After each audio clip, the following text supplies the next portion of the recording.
"Sign it, Arya. You have until midnight." The contract sits between them like a loaded weapon. Marcus Castellano doesn't blink as he slides the pen across the mahogany desk, his jaw set in that infuriatingly calm way that makes Arya's blood boil. The man who was supposed to be her business rival, nothing more, now holds her entire future in his hands. 3 months ago, her father's company was thriving. 3 months ago, she had choices. Now bankruptcy looms like a shadow, and Marcus, cold, calculating Marcus, offers the only lifeline. Marriage. A business merger disguised as matrimony. This is blackmail. Arya whispers, her fingers trembling as they hover over the document. The words blur together. Prenuptial agreement. Assets protection. Public appearances required. 2 years minimum. Her chest tightens. She looks up at Marcus, searching for something human in those steel gray eyes, but finds only the same unreadable expression he wears in boardrooms. "Call it what you want," Marcus replies, leaning back in his chair with the confidence of a man who's already won. "Your father's debt collectors will call it mercy. Your employees will call it salvation. 147 people keep their jobs if you sign, or let pride destroy everything your family built." He checks his watch, a Patek Philippe that probably costs more than her car. "You have 6 hours. Arya's mind races back to the moment everything fell apart. Her father's confession 3 weeks ago, his hands shaking as he showed her the documents. The loans, the bad investments, the partner who disappeared with millions. Marcus Castellano's company had been circling like a shark, and when her father's empire showed weakness, Marcus struck. But his offer wasn't hostile takeover. It was something far more personal, far more invasive. He wanted her. The wedding happens on a Saturday in October. Rain hammers against the cathedral windows as Arya walks down the aisle in a dress that costs more than her college tuition. White roses everywhere, their sickeningly sweet scent making her dizzy. 200 guests watch her performance, most of them Marcus's business associates, their faces a blur of fake smiles and calculating stares. Her father sits in the front row, looking 10 years older than he did last month, relief and guilt warring in his expression. Her mother clutches a tissue, tears streaming, but Arya can't tell if they're happy or devastating. Marcus waits at the altar in a Tom Ford tuxedo, looking like he stepped out of a magazine spread. Devastatingly handsome and completely untouchable. When she reaches him, he takes her hand with the clinical precision of closing a deal. His palm is warm, solid, and she hates how steady it makes her feel. The priest speaks words that should mean something, love, honor, cherish, but they echo hollow in the cavernous space. When Marcus lifts her veil, his eyes meet hers for exactly 3 seconds. Something flickers there, too quick to name, before his professional mask slides back into place. "I do," he says, and it sounds like signing another contract. "I do," she echoes, and it feels like surrender.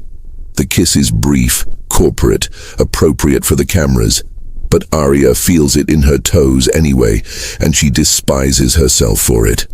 Marcus pulls back first, always in control, and turns to face their audience. Applause erupts. Champagne corks pop. Everyone celebrates the merger of 2 powerful families, while Arya dies a little inside. The reception is held at the Castellano estate, a sprawling mansion that looks like it belongs in a European countryside rather than the outskirts of the city. Marble floors, crystal chandeliers, staff who move like ghosts in pristine uniforms. Arya smiles until her face aches, accepts congratulations from strangers, dances with her new husband while photographers capture every angle. Marcus is the perfect groom, attentive without being affectionate, present without being passionate. His hand stays on the small of her back, proprietary, as he introduces her to investor after investor. "My wife," he says repeatedly, and each time the word sounds more foreign. Later, alone in the bridal suite while Marcus handles some last-minute business call, Arya catches her reflection in the floor-length mirror. The woman staring back looks like a stranger, perfectly styled hair, flawless makeup, designer gown. A beautiful prisoner. She reaches up to remove the diamond earrings Marcus gave her that morning, family heirlooms that weigh heavy with expectation. The note that came with them was typed, not handwritten. "These belong to my grandmother. Wear them today." Not even a full sentence. Not even his signature. The door opens and Marcus enters, loosening his tie. He's removed his jacket, rolled his sleeves to his elbows, revealing forearms that Arya definitely shouldn't be noticing. He pours himself 2 fingers of scotch from the bar cart without offering her anything. The silence stretches between them like an ocean. "We should discuss sleeping arrangements," Marcus says finally, his tone as businesslike as if they're negotiating office space. "The master bedroom has a connected suite. You can take that. I'll keep the main room. We'll share common areas when necessary for appearances, but otherwise we maintain separate lives. This doesn't have to be more complicated than it needs to be." Arya's stomach twists. She knew this was coming, agreed to it even, but hearing it stated so clinically on their wedding night cuts deeper than expected. "How practical of you," she manages, proud that her voice doesn't shake. "Tell me, Marcus, do you plan everything this meticulously, or is it just your sham marriages?" For the first time that day, something cracks in his composure. His jaw tightens, his fingers grip the glass harder. "This marriage saves your father's legacy and protects both our interests. If you were expecting romance, you misunderstood the terms." He downs the scotch in one swallow. "The guest room has been prepared with your things. I'll sleep in the master. We reconvene for breakfast at 8. My mother is visiting." He leaves without another word, and Arya is alone in a room that smells like expensive flowers and broken dreams. She doesn't cry. She won't give this situation that power. Instead, she unzips the designer gown herself, struggling with buttons and hooks, until the dress pools at her feet like discarded armor. In the guest suite, she finds her belongings already unpacked, organized with military efficiency by staff she's never met. Her books on the shelf, her photos on the nightstand, her life rearranged into someone else's order. Sleep doesn't come easily. The bed is too soft, the room too quiet, the weight of her new last name too heavy. Mrs. Castellano. Arya Castellano. She practices saying it under her breath and feels nothing but numb. Somewhere in this massive house, Marcus is probably working or sleeping perfectly soundly, unbothered by the fact that he just legally bound himself to someone he barely tolerates. The man is a machine, all logic and strategy, with a heart made of quarterly reports and profit margins. But morning brings complications that logic can't solve. Breakfast with Marcus's mother, Catherine Castellano, is an exercise in maintaining facades. The woman is elegant and sharp-eyed, her silver hair swept into a perfect chignon, her questions probing beneath pleasant small talk. She watches how Marcus passes Arya the cream without being asked, notices when their hands briefly touch over the sugar bowl, catalogues every micro-expression and loaded silence. "You make a striking couple," Catherine observes, delicately cutting her poached egg. "Though I'll admit, Marcus, the courtship was rather rushed. You've always been impulsive in business, but never in personal matters." Her gaze slides to Arya. "Tell me, dear, how did you know my son was the one?" Arya's mind blanks. They never prepared a story, never discussed the narrative. Marcus's hand finds hers under the table, his grip firm and warning. "When you know, mother," he interjects smoothly. "Some things transcend planning." Catherine's smile doesn't reach her eyes. "How uncharacteristically romantic of you." She dabs her mouth with a linen napkin. "I've scheduled a family dinner for next Friday. All the Castellanos will want to meet Marcus's mysterious bride properly. I trust you'll both attend. It's not a question. Marcus agrees before Arya can formulate a response, his thumb absently stroking her knuckles in a gesture that would look affectionate to anyone watching. But Arya feels the tension in his touch, the performance in every movement. When Catherine finally leaves, Marcus releases her hand like it burns. "We need to coordinate better," he states, clearing the table himself rather than waiting for staff. Arya notices this, the way he handles domestic tasks when no one's watching, like he doesn't quite trust being served. "The family gathering will be scrutinized. We can't afford mistakes. Maybe if you'd bothered to brief me instead of treating me like office furniture," Arya starts. But Marcus cuts her off. "This works if we keep boundaries clear, professional distance, no blurred lines." His eyes meet hers, and something dangerous sparks in their grey depths. "The moment we pretend this is real, someone gets hurt." "Someone's already hurt," Arya shoots back. "My entire life got sold for stock options and real estate holdings." Marcus flinches, barely, but she catches it. "Your father made his choices. I'm cleaning up the mess." He pauses, and when he continues, his voice is quieter, almost vulnerable. "You're not the only one trapped in this, Arya. I had my reasons for proposing this arrangement." Before she can ask what those reasons are, his phone rings. Always the phone. Marcus glances at the screen and his entire demeanor shifts, shoulders tensing, jaw setting. "I have to take this," he mutters, already walking away. Business. Always business. Arya watches him disappear into his study, the door closing with a soft click that sounds like a verdict. She's left standing in a kitchen bigger than her old apartment, surrounded by marble and steel and money, feeling more alone than she's ever felt. This is her life now. Beautiful cages and cold contracts, a husband who treats her like a colleague, a marriage that exists on paper and nowhere else.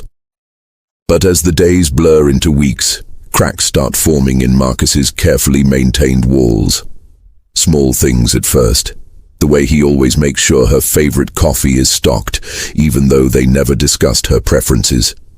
How he unconsciously moves between her and strangers in crowded rooms, his body language protective despite his emotional distance. The time she finds him reading one of her novels, quickly hiding it when she enters, but not before she glimpses how far into it he is. 3 weeks into the marriage, Arya discovers Marcus doesn't sleep. Not properly. She wakes at 3 a.m. to sounds from the kitchen and finds him there, tie discarded, hair disheveled, cooking eggs with the precision of someone who's done this routine countless times. He freezes when he sees her, caught in a moment of humanity he usually hides. "Insomnia," he explains shortly, plating the eggs like the conversation is already over. But then he gets a second plate, makes another portion, and slides it across the island to her. They eat in silence at 3 in the morning, the only sounds are forks on porcelain and the distant hum of the refrigerator. It's the most honest moment they've shared since signing the contract. "My father used to make eggs like this," Marcus says suddenly, startling them both. He stares at his plate like it holds secrets. "Before he died, heart attack. I was 14. He takes a bite, chews mechanically. Couldn't sleep after, still can't sometimes." Arya doesn't know what to say. This is the first real thing Marcus has ever told her, and it sits between them like a gift she doesn't know how to accept. "I'm sorry," she whispers, and means it. Marcus shrugs, but his shoulders carry the weight of old grief. "It's why I'm like this. The control, the planning.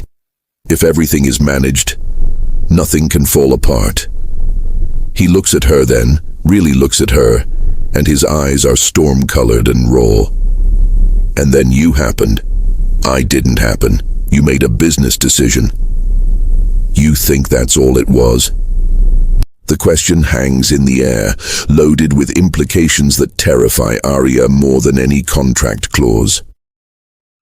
Before she can respond, Marcus's phone buzzes, saved by technology once again.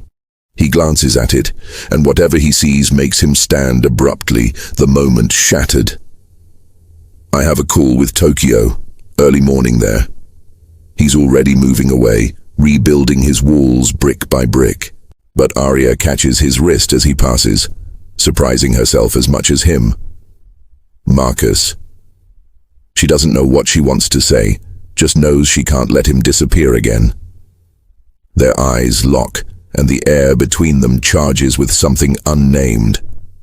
Marcus gently extracts his wrist from her grip, but his thumb brushes her pulse point as he does, lingering for a heartbeat too long. Don't, he says softly, and it sounds like a plea. Don't make this harder than it has to be. He leaves her alone in the kitchen with 2 plates of cooling eggs and the ghost of his touch on her skin. Arya sits there until dawn breaks, trying to understand what just happened and why her heart is racing. Marcus doesn't come home for 3 days. Arya tracks his absence through the silence that fills the house like water rising. His assistant sends terse emails, business trip, meetings in Singapore, return date TBD, but offers no real explanations. The master bedroom stays untouched, his cologne still faintly lingering in the hallway. Arya tells herself she doesn't care, that the distance is exactly what they agreed upon, but she catches herself listening for his car in the driveway at odd hours. The staff moves around her like she's furniture, polite and distant, and she realizes she doesn't even know most of their names. This mansion is a mausoleum, beautiful and lifeless. On the 4th morning, Arya wakes to find Marcus in the kitchen again, dressed in running clothes, sweat dampening his shirt. He's drinking water straight from a bottle, and when he notices her, he nearly chokes. They haven't seen each other since the 3 a.m. egg conversation, and the air between them feels combustible. "You're back," Arya says, hating how her voice sounds, small, uncertain, like she missed him. Flight landed at 6. Marcus sets the water bottle down with deliberate care. I ran the property perimeter, needed to clear my head. He studies her, and something in his expression shifts. "You look tired." "You look like hell," Arya counters because he does. Shadows under his eyes darker than before, a tightness around his mouth that speaks of stress he won't acknowledge. Singapore must have been brutal. Wasn't in Singapore. The admission slips out before he can stop it. Marcus's jaw clenches, realizing his mistake. "I was at my apartment, downtown. I kept it after we married, for when I need space to think." The betrayal is irrational. They're not a real couple, they don't owe each other anything. But Arya feels it anyway, sharp and immediate. "You have a whole separate apartment, while I'm here playing housewife in your museum?" "This is your home now," Marcus says, but his voice lacks conviction. "The apartment is just an escape route. From me, from this." Arya laughs, bitter and hollow. "God, we couldn't even make it a month before you needed to run away." Marcus crosses the space between them in 3 strides, and suddenly he's right there, close enough that Arya can see gold flecks in his gray eyes, smell the salt of his sweat mixed with something distinctly him. "You want to know why I left?" His voice drops to something dangerous, raw. "Because that night, sitting with you in this kitchen, I forgot for exactly 12 minutes that this marriage is temporary. I forgot we have an exit clause. I forgot that in 2 years we sign the papers and you disappear from my life like you were never here." Arya's breath catches. "Marcus, I don't forget things, Arya. I don't lose control, and you make me feel like I'm losing both." He steps back abruptly, running a hand through his damp hair. "So yes, I ran. Because one of us needs to remember what this is." Before Arya can process, before she can respond, the doorbell rings. Marcus moves to answer it like he's grateful for the interruption, and Arya hears familiar voices that make her stomach drop. Her parents, Catherine Castellano, all arriving together, unannounced, and from the sounds of greeting, expected by everyone except her. "Surprise!" Her mother appears in the kitchen doorway, arms spread wide, smile too bright. Catherine suggested a family brunch and we thought, why not make it special? Our children have been married a month now. That's worth celebrating. Arya plasters on a smile that feels like it might crack her face. Marcus, already back in performance mode, loops an arm around her waist with practiced ease. To anyone watching, they look perfect. The devoted newlyweds, comfortable in each other's space. Only Arya feels how rigid his body is, how his fingers press just slightly too hard into her hip. Brunch is an elaborate affair set up by staff who materialized out of nowhere. The dining room table groans under crystal and china, elaborate flower arrangements, food that looks too beautiful to eat. Arya's father looks healthier than she's seen him in months, his color returned, his laugh genuine. It should make her happy. Instead, it reminds her of the price she paid for his recovery. "You've done so well with the house, dear," her mother gushes, gesturing at decor Arya had nothing to do with. "And Marcus, you look wonderful. Marriage suits you both." Catherine watches them with predatory interest, her gaze moving between Marcus's hand on Arya's knee and the inch of space they maintain between their chairs. "Yes, you do seem quite comfortable together. Though I notice you're not wearing your wedding ring, Marcus." The table goes silent. Arya glances at Marcus's left hand and realizes his mother is right. The platinum band is missing. Marcus doesn't flinch, doesn't hesitate. "I removed it for my workout. It's in my study." His thumb strokes Arya's knee in what looks like an affectionate gesture, but feels like apology. "I'll put it back on after brunch." "See that you do," Catherine says sweetly, but her eyes are sharp as knives. "Appearances matter, darling. You of all people should know that." The rest of the meal passes in a fog of forced conversation and careful maneuvering. Arya's father and Marcus discuss business with the ease of men who now share interests. Her mother and Catherine plan some charity gala that Arya will apparently be co-hosting. Everyone acts like this is normal, like Arya didn't sell herself to save her family's legacy, like Marcus isn't counting down days until their contract expires. When their parents finally leave, the silence that descends is suffocating. Marcus loosens his tie, that familiar gesture of shedding his public self.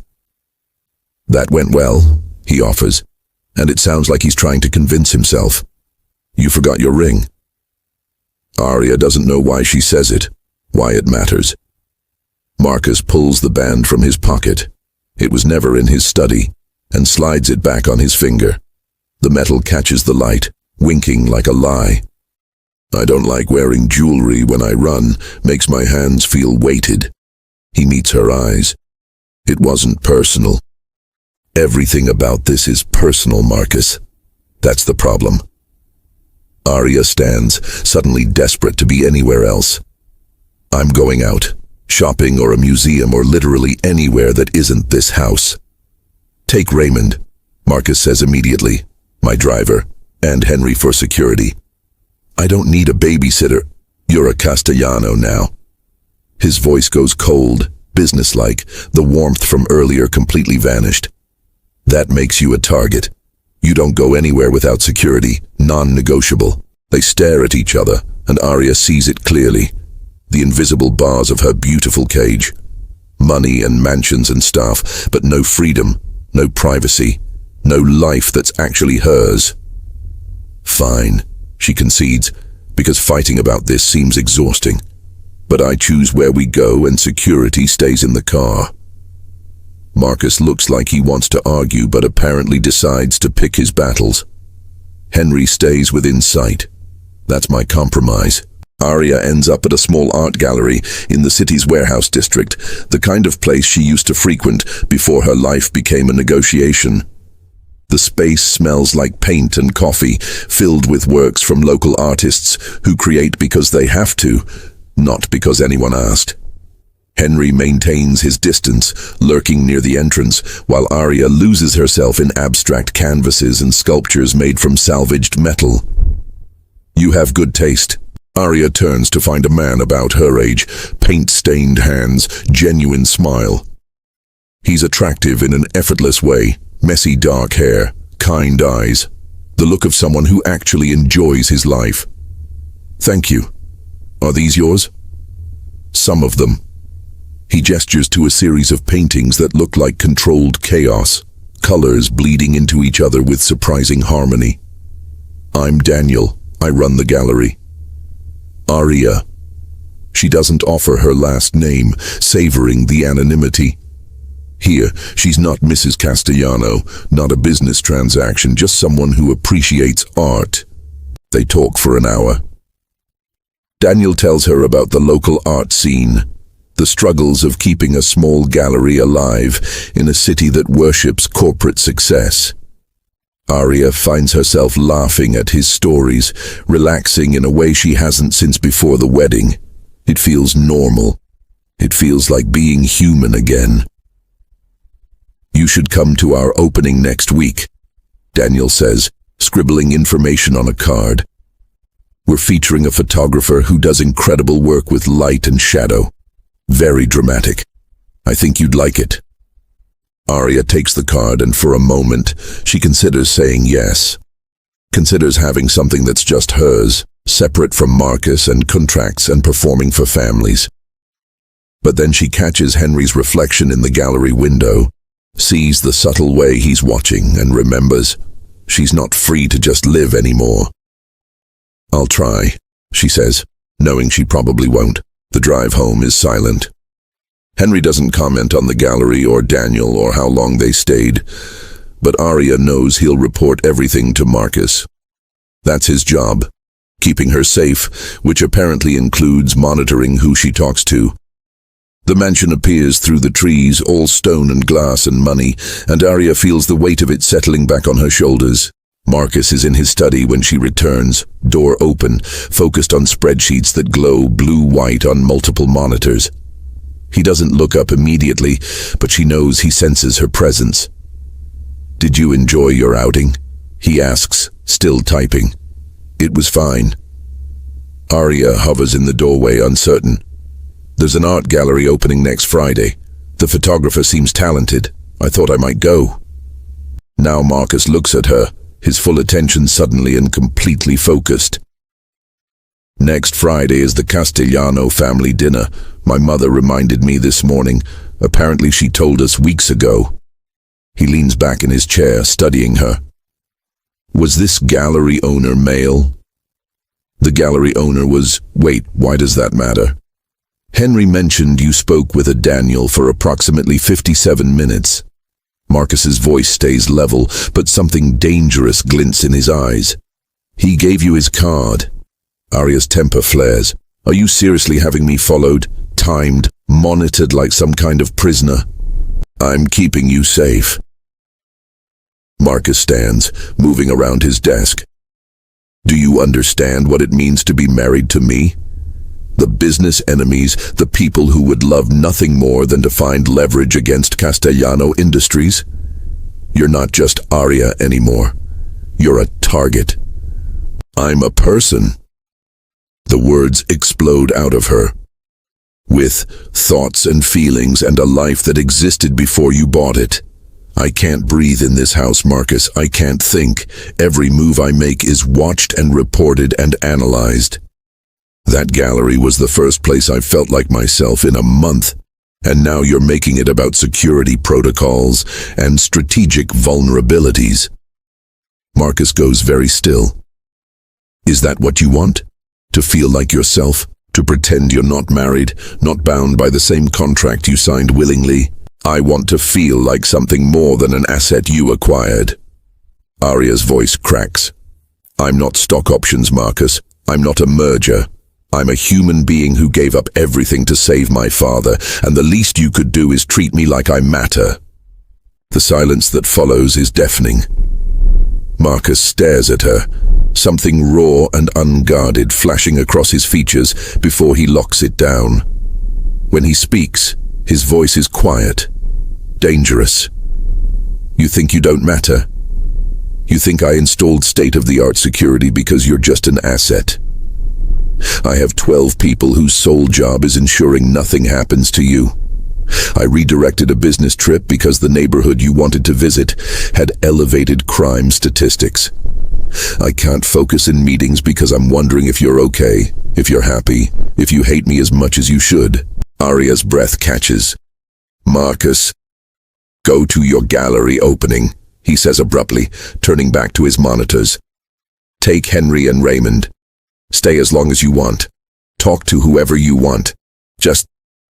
He pauses, his shoulders tight. Just come home. The vulnerability in those last two words stops Aria in her tracks. She wants to say something, wants to cross the room and close the distance between them, but Marcus has already buried himself back in spreadsheets and reports. The moment passes, dissolving like smoke.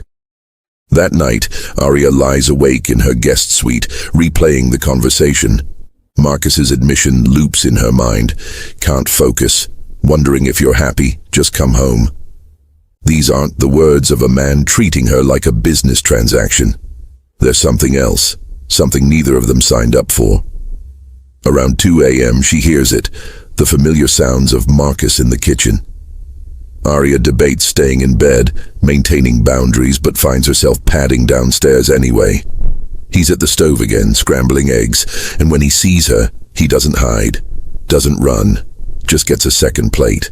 They eat in the kind of silence that feels less like absence and more like understanding. Marcus made toast this time, butter melting into the bread just right. Aria realizes he's been paying attention. This is how she likes her toast, a detail she never explicitly shared. I'm sorry, Marcus says finally, for the surveillance, for treating you like a problem to manage instead of... He stops, struggling with words in a way Aria has never seen. Instead of my wife. But I'm not really your wife, Aria says gently, not in any way that counts. Marcus sets down his fork, his grey eyes meeting hers with an intensity that makes her pulse quicken. Aren't you? The question hangs between them, loaded with possibility. We live together, share a home, navigate families and public appearances. We have 3 a.m. eggs and arguments about security protocols. If that's not marriage, what is?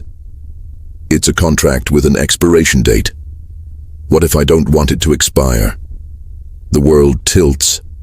Aria stares at Marcus, certain she misheard, but his expression is completely serious, vulnerable in a way she's never witnessed.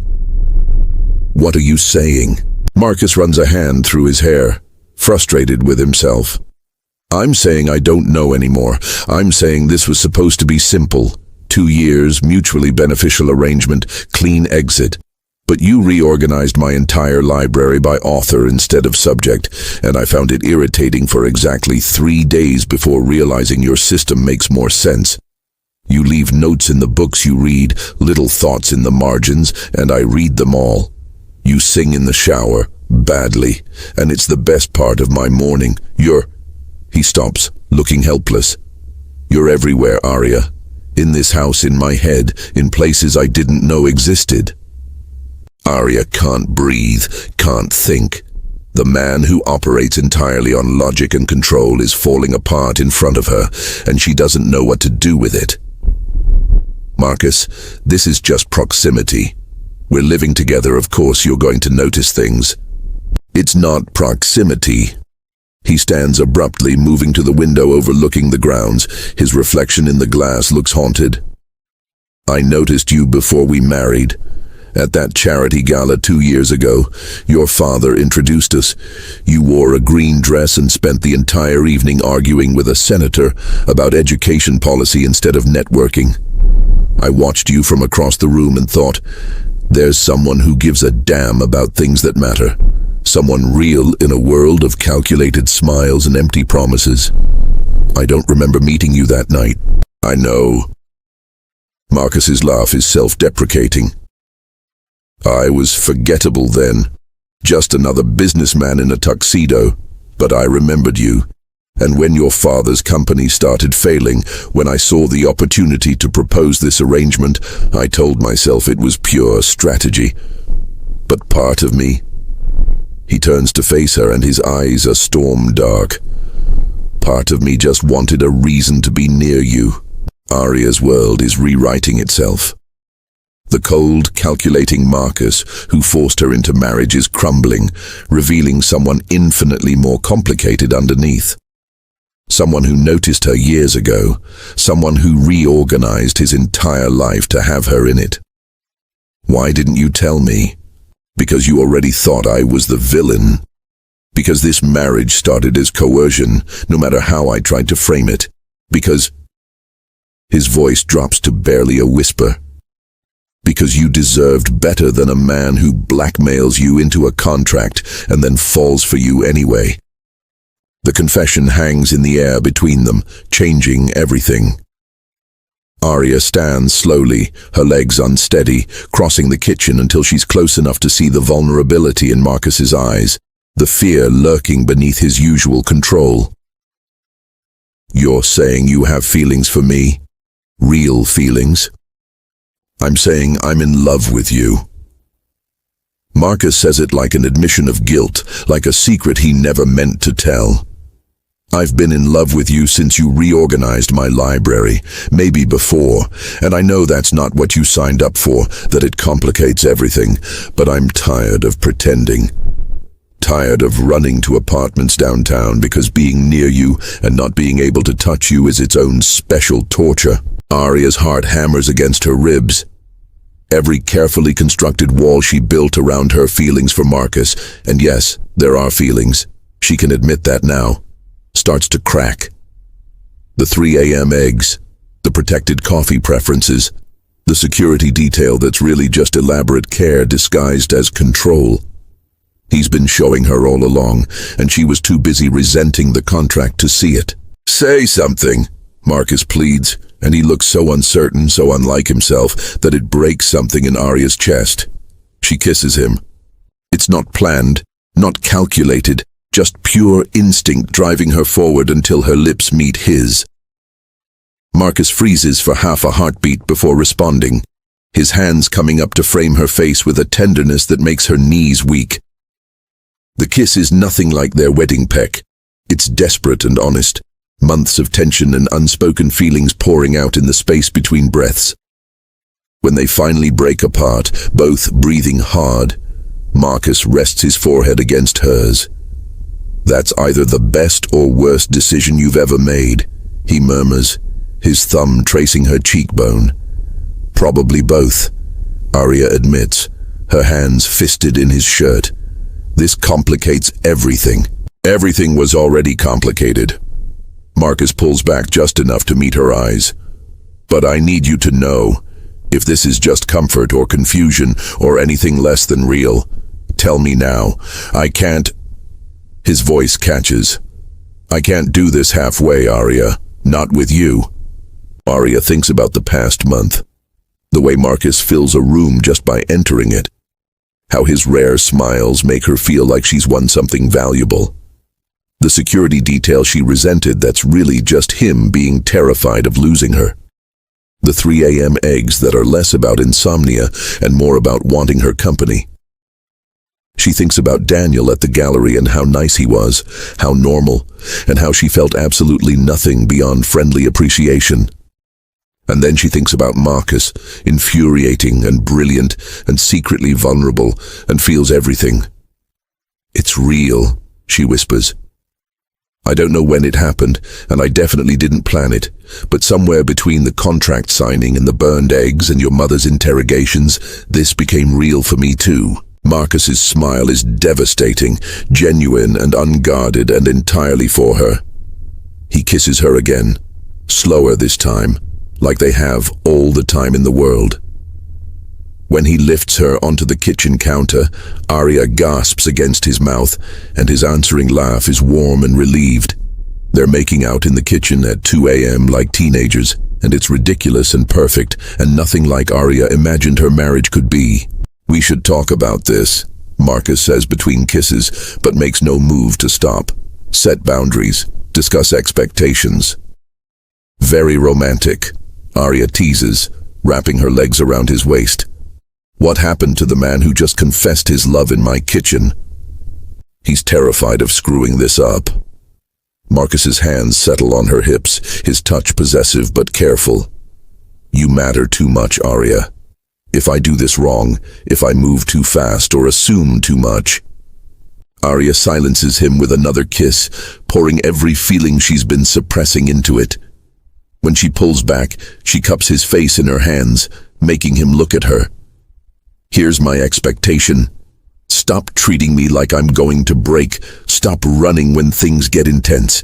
And for the love of God, stop sleeping in separate rooms because that's ridiculous now. Marcus's smile turns wicked. Are you propositioning me, Mrs. Castellano? I'm telling you that the guest suite is nice, but I'd rather wake up next to my husband. Arya's cheeks heat, but she doesn't look away. My real husband, not the contract version. Something fierce and possessive flares in Marcus's eyes. He kisses her deeply, thoroughly, until Arya forgets her own name. When he lifts her off the counter, she instinctively wraps herself around him, and he carries her toward the stairs with the confidence of a man who's finally gotten what he wanted. The eggs, Arya starts.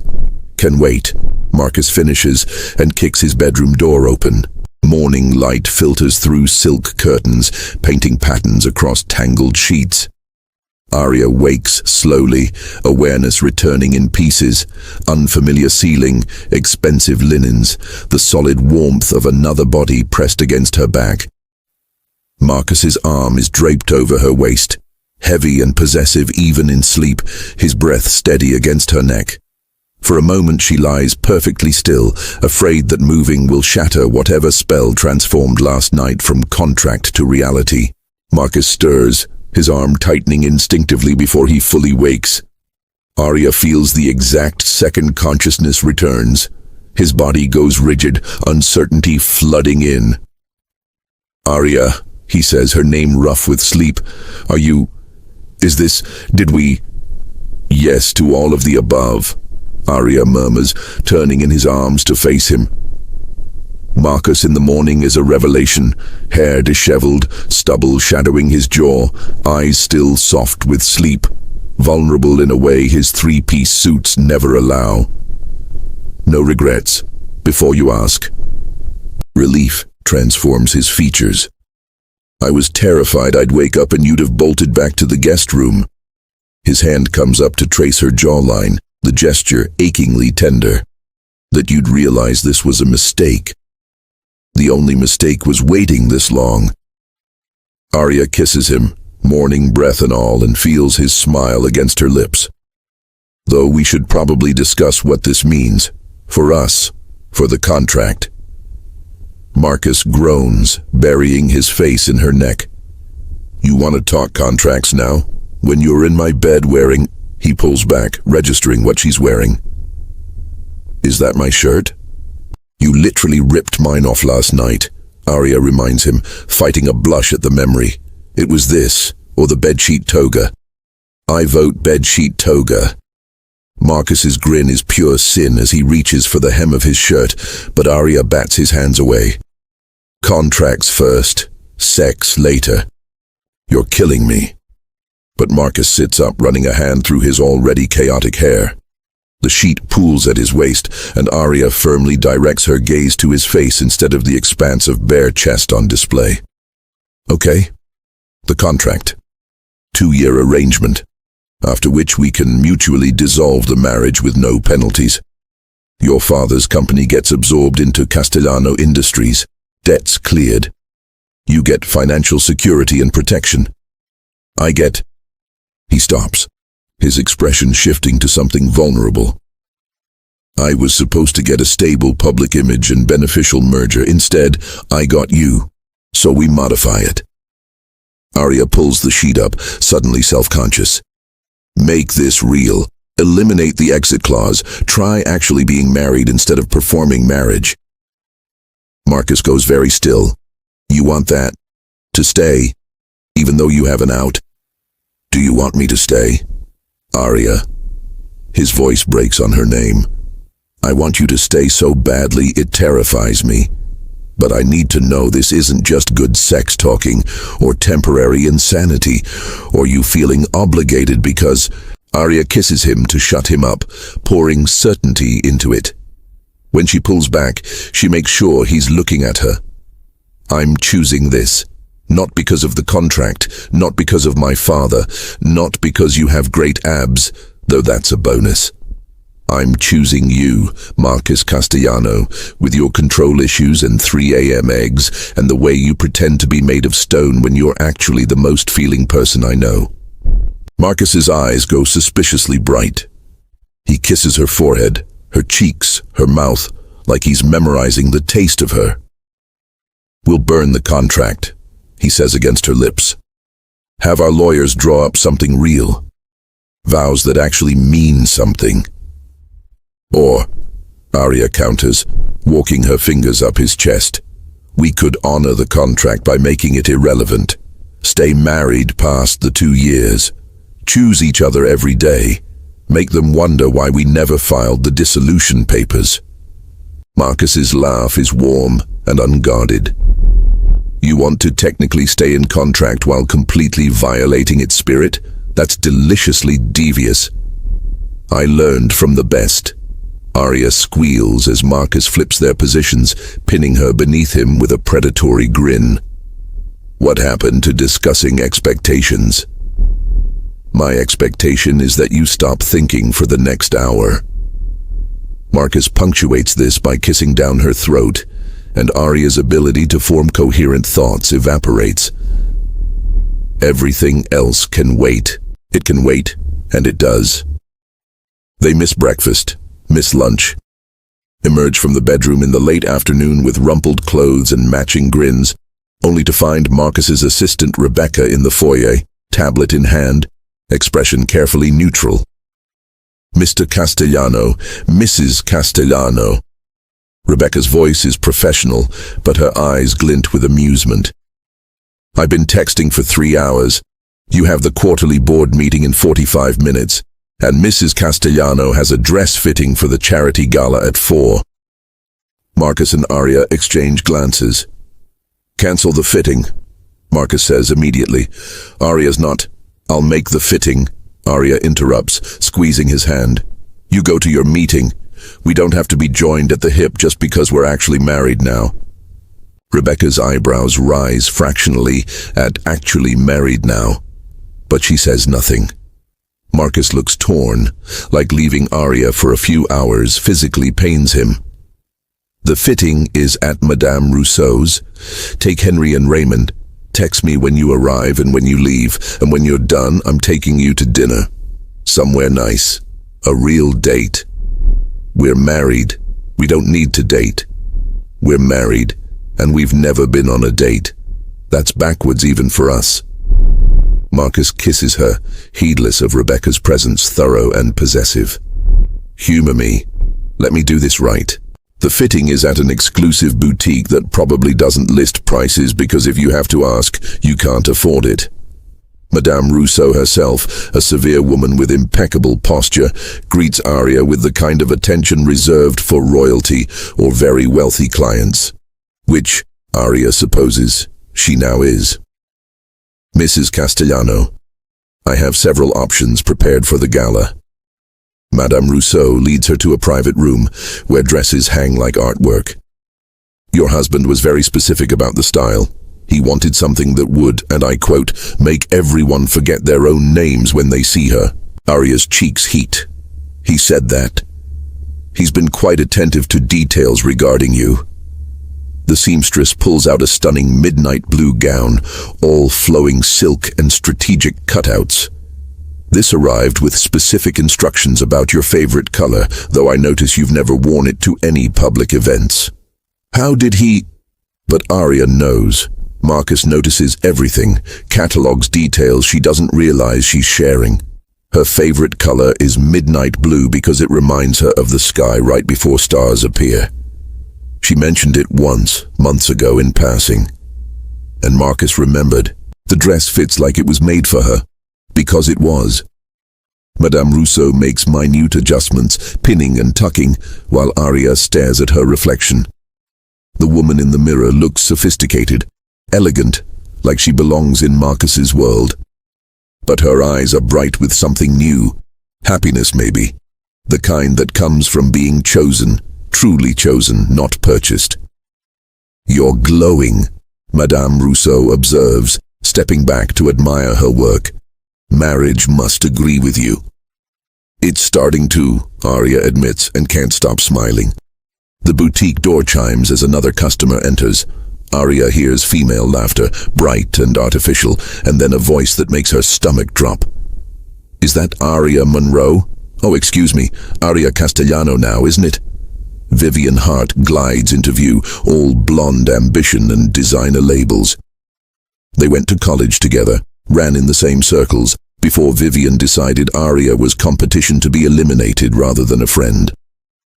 She's accompanied by two other women Arya vaguely recognizes from charity circuits, all immaculately dressed and wearing identical expressions of predatory interest. "Vivian, what a surprise." Arya steps down from the fitting platform, acutely aware she's in a half-pinned gown, while Vivian looks runway ready. "How have you been?" "Oh, wonderfully, though not as wonderful as you, apparently." Vivian's smile is shark-like as she circles, assessing. "Marcus Castellano, that was quite the catch. Though the wedding was rather rushed, wasn't it? Some people are saying it was practically shotgun. The implication hangs in the air." Arya's hands instinctively go to her stomach, flat, not pregnant, and Vivian's eyes track the movement with satisfaction. "Some people should mind their own business," Arya says coolly. "Marcus and I married because we wanted to. Novel concept." Of course, of course." Vivian examines her manicure with studied disinterest. "Though I have to say I was surprised. I always thought Marcus would end up with someone from his world. You know, old money, proper connections, someone who understands business and society, not..." She waves vaguely at Arya. "Well, not a charity case whose father's company nearly bankrupted." One of Vivian's companions gasps. Madame Rousseau's pins stop moving. The room goes very, very quiet. Arya feels heat crawling up her neck, humiliation and rage warring in her chest. Part of her wants to explain that yes, the marriage started as a transaction, but it's become something real. The other part wants to throw Vivian out physically. "You know what's interesting about old money?" Arya says, her voice deadly calm. "It often comes from ancestors who were once new money, who built empires from nothing, who took risks while people like you sat in inherited wealth and contributed nothing but judgment." She steps closer, and Vivian actually backs up. "My father built his company from scratch. He employed hundreds of people, created value, made a difference. What have you done besides spend your trust fund on cruel comments and designer handbags? How dare..." "I'm not finished." Arya's on a roll now, months of biting her tongue and playing nice crystallizing into perfect clarity. "You want to gossip about my marriage? Fine. But do it where I can't hear you, because I'm done pretending people like you matter. Marcus chose me, not because I'm from the right family or have the right connections, but because..." She stops, realizing the truth as she says it. "Because I'm real. Because I give a damn. Because when he looks at me, he sees a person instead of a portfolio." Vivian's face has gone red, but before she can respond, the boutique door opens again. Marcus walks in, still in his suit from the board meeting, and his eyes immediately find Arya. His expression shifts from warm to dangerous in a heartbeat as he assesses the scene. Arya in her fitting gown, Vivian and her crew positioned like a firing squad, the tension thick enough to cut. "Is there a problem?" Marcus's voice could freeze fire. He crosses to Arya, his hand settling on her lower back, possessive, protective, unmistakably claiming. "No problem," Vivian says quickly, her confidence evaporating under Marcus's cold stare. "We were just congratulating Arya on her marriage." "Really?" Marcus's tone makes it clear he doesn't believe a word. Because from where I'm standing it looks like you were making my wife uncomfortable, which would be a problem for you. The threat is subtle but unmistakable. Vivian pales. We were just leaving, she stammers, gathering her entourage. Lovely to see you both. They flee with as much dignity as they can muster, which isn't much. The boutique door chimes behind them, and the silence that follows is broken by Marcus's quiet laugh. You didn't need my help, did you? You had her on the ropes. I was handling it, Arya agrees, but she leans into his touch anyway, grateful for the support. How did you know to come? Rebecca mentioned Vivian Hart was in the boutique. I remember you mentioning her once, the girl who made your college years miserable. Marcus tilts her chin up, his eyes scanning her face. So I rescheduled the rest of my meetings and came, but you handled her perfectly. I'm only sorry I missed most of the takedown. Madame Rousseau clears her throat delicately.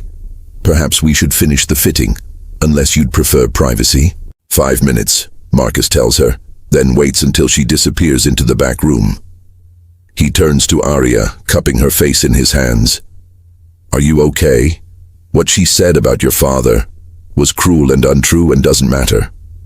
Arya covers his hands with hers. My father built something real. You helped save it. We're okay, better than okay.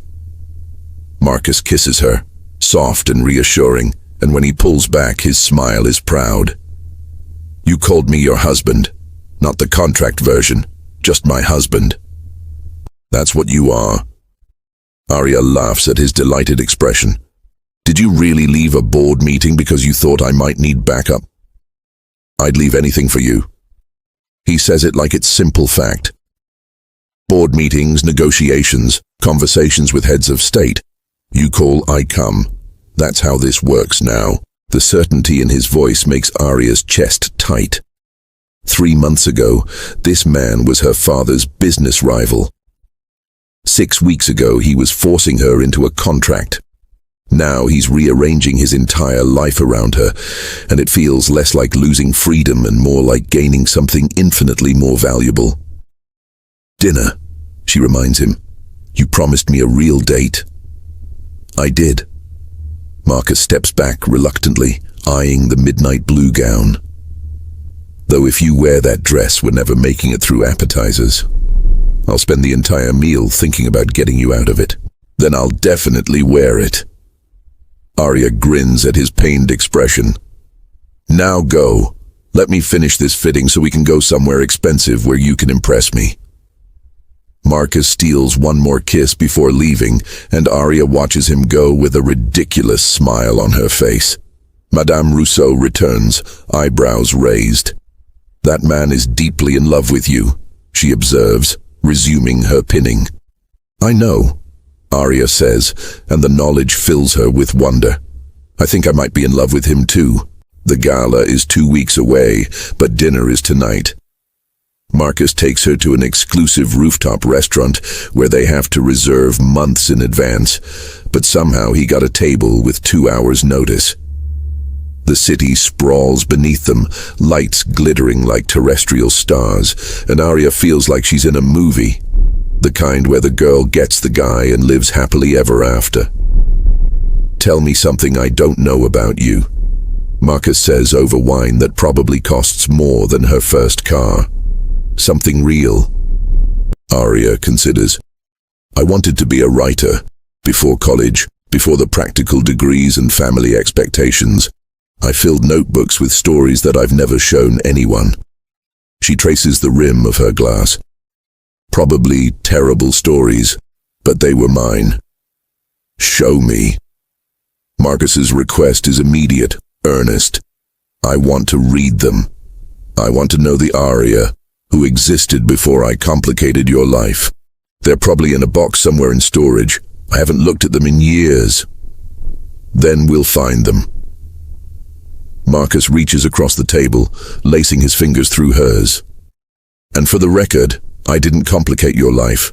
I saved you from bankruptcy and gave you an amazing husband. You should be grateful. Arya laughs, the sound bright and genuine. Oh, you saved me? Is that how you're framing it? Absolutely. I'm a hero, practically a knight in expensive armor. His grin is unrepentant. Now tell me something else. What's your worst habit? I need to know what I'm stuck with. I reorganize things when I'm stressed. Bookshelves, closets, kitchen cabinets, I can't help it. Arya pauses. That's why I rearranged your library.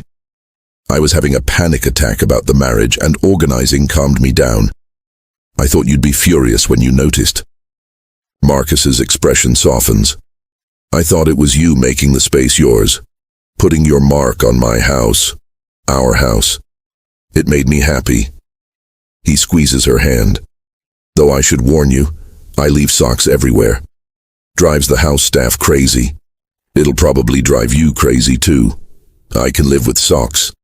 And I snore sometimes. I sing in the shower, badly according to you. It's the worst, Marcus agrees, eyes twinkling. I wouldn't change it for anything. They talk through appetizers, main courses, dessert. Conversation flows like they've been doing this for years instead of weeks. Marcus tells her about growing up in his father's shadow, the pressure to be perfect, the loneliness of being groomed for empire from birth. Arya shares her own pressures, the expectations to marry well, to use her degree to advance the family business, to be decorative rather than substantial. We're both performing for families that love us but don't always see us, Marcus observes. Maybe that's why this works. We see each other. Is this your way of saying I'm the only one who really understands you? Arya teases. But there's truth in it. You're the only one I want to understand me. Marcus signals for the check, his eyes never leaving her face. Take me home, Mrs. Castellano. I want to continue this conversation somewhere private. The drive back is charged with anticipation. Raymond maintains professional silence in the driver's seat while Marcus traces patterns on Arya's knee, his touch burning through silk. They barely make it through the front door before they're kissing, stumbling toward the stairs, leaving a trail of discarded clothing behind them. Later, wrapped in sheets and each other, Arya traces the scar on Marcus's shoulder, a thin line she's been curious about since their first night together. How did you get this? Fell out of a tree when I was 9, trying to impress a girl. Marcus captures her wandering hand, bringing it to his lips. Clearly, I've always had terrible judgment when it comes to women. Terrible, Arya agrees, then squeals when he rolls them over, pinning her beneath him with a wicked grin. Take it back. Make me. He does thoroughly and repeatedly, until they're both breathless and tangled and completely gone for each other. As Arya drifts towards sleep, Marcus's heart beats steady beneath her ear. She thinks about contracts and choices, and how sometimes the best things come from the worst circumstances. I love you, she murmurs, half asleep. Marcus goes very still. Then his arms tighten around her, fierce and protective. Say it again. I love you, Marcus Castellano. Arya lifts her head to meet his eyes, wanting him to see the truth. I'm in love with you. Probably have been for a while. I just didn't want to admit it. Marcus kisses her with a reverence that steals her breath. I love you too. So much it terrifies me. So much I'd burn down the world if anything happened to you. He rests his forehead against hers. You're everything I didn't know I needed. They fall asleep like that, wrapped together, defenses finally down. For the first time since signing the contract, Arya feels like she's exactly where she belongs. In Marcus's arms, in his life, in a marriage that started as strategy and became the most real thing she's ever known. But peace, Arya will learn, is always temporary. 2 days later, an envelope arrives at the Castellano estate, hand-delivered, marked urgent. Inside is a single photograph and a note in elegant script. Some secrets refuse to stay buried. Let's talk about what Marcus is really hiding. A friend. The photograph shows Marcus from years ago, younger and harder looking, shaking hands with a man Arya doesn't recognize. In the background, barely visible, is a woman who looks strikingly like Arya. Same dark hair, same build, same features, like looking at her own ghost. Arya stares at the image, ice forming in her stomach, and wonders what the hell she's actually married into. The photograph burns in Arya's hands like evidence of betrayal. She's sitting in Marcus's study, their study now, though she still thinks of it as his, surrounded by leather-bound books and the scent of his cologne, trying to make sense of what she's seeing. The woman in the background isn't just similar to Arya. The resemblance is uncanny, deliberate, like looking at an alternate version of herself from another timeline. Marcus finds her there an hour later, the photograph and note spread across his desk like accusations. He freezes in the doorway, his face draining of color as he registers what she's looking at. Arya. Who is she? Arya's voice is steady, but her hands shake. Who is this woman who looks exactly like me? And why are you meeting with... She checks the note again. Someone who clearly knows enough about you to send anonymous threats. Marcus closes the door carefully, like sudden movements might shatter something fragile. When he speaks, his voice is raw. Her name was Elena Moretti. And yes, she looked like you. That's not a coincidence. The past tense registers like a slap. Was. She died 4 years ago. Marcus moves to the bar cart, pours himself scotch with shaking hands.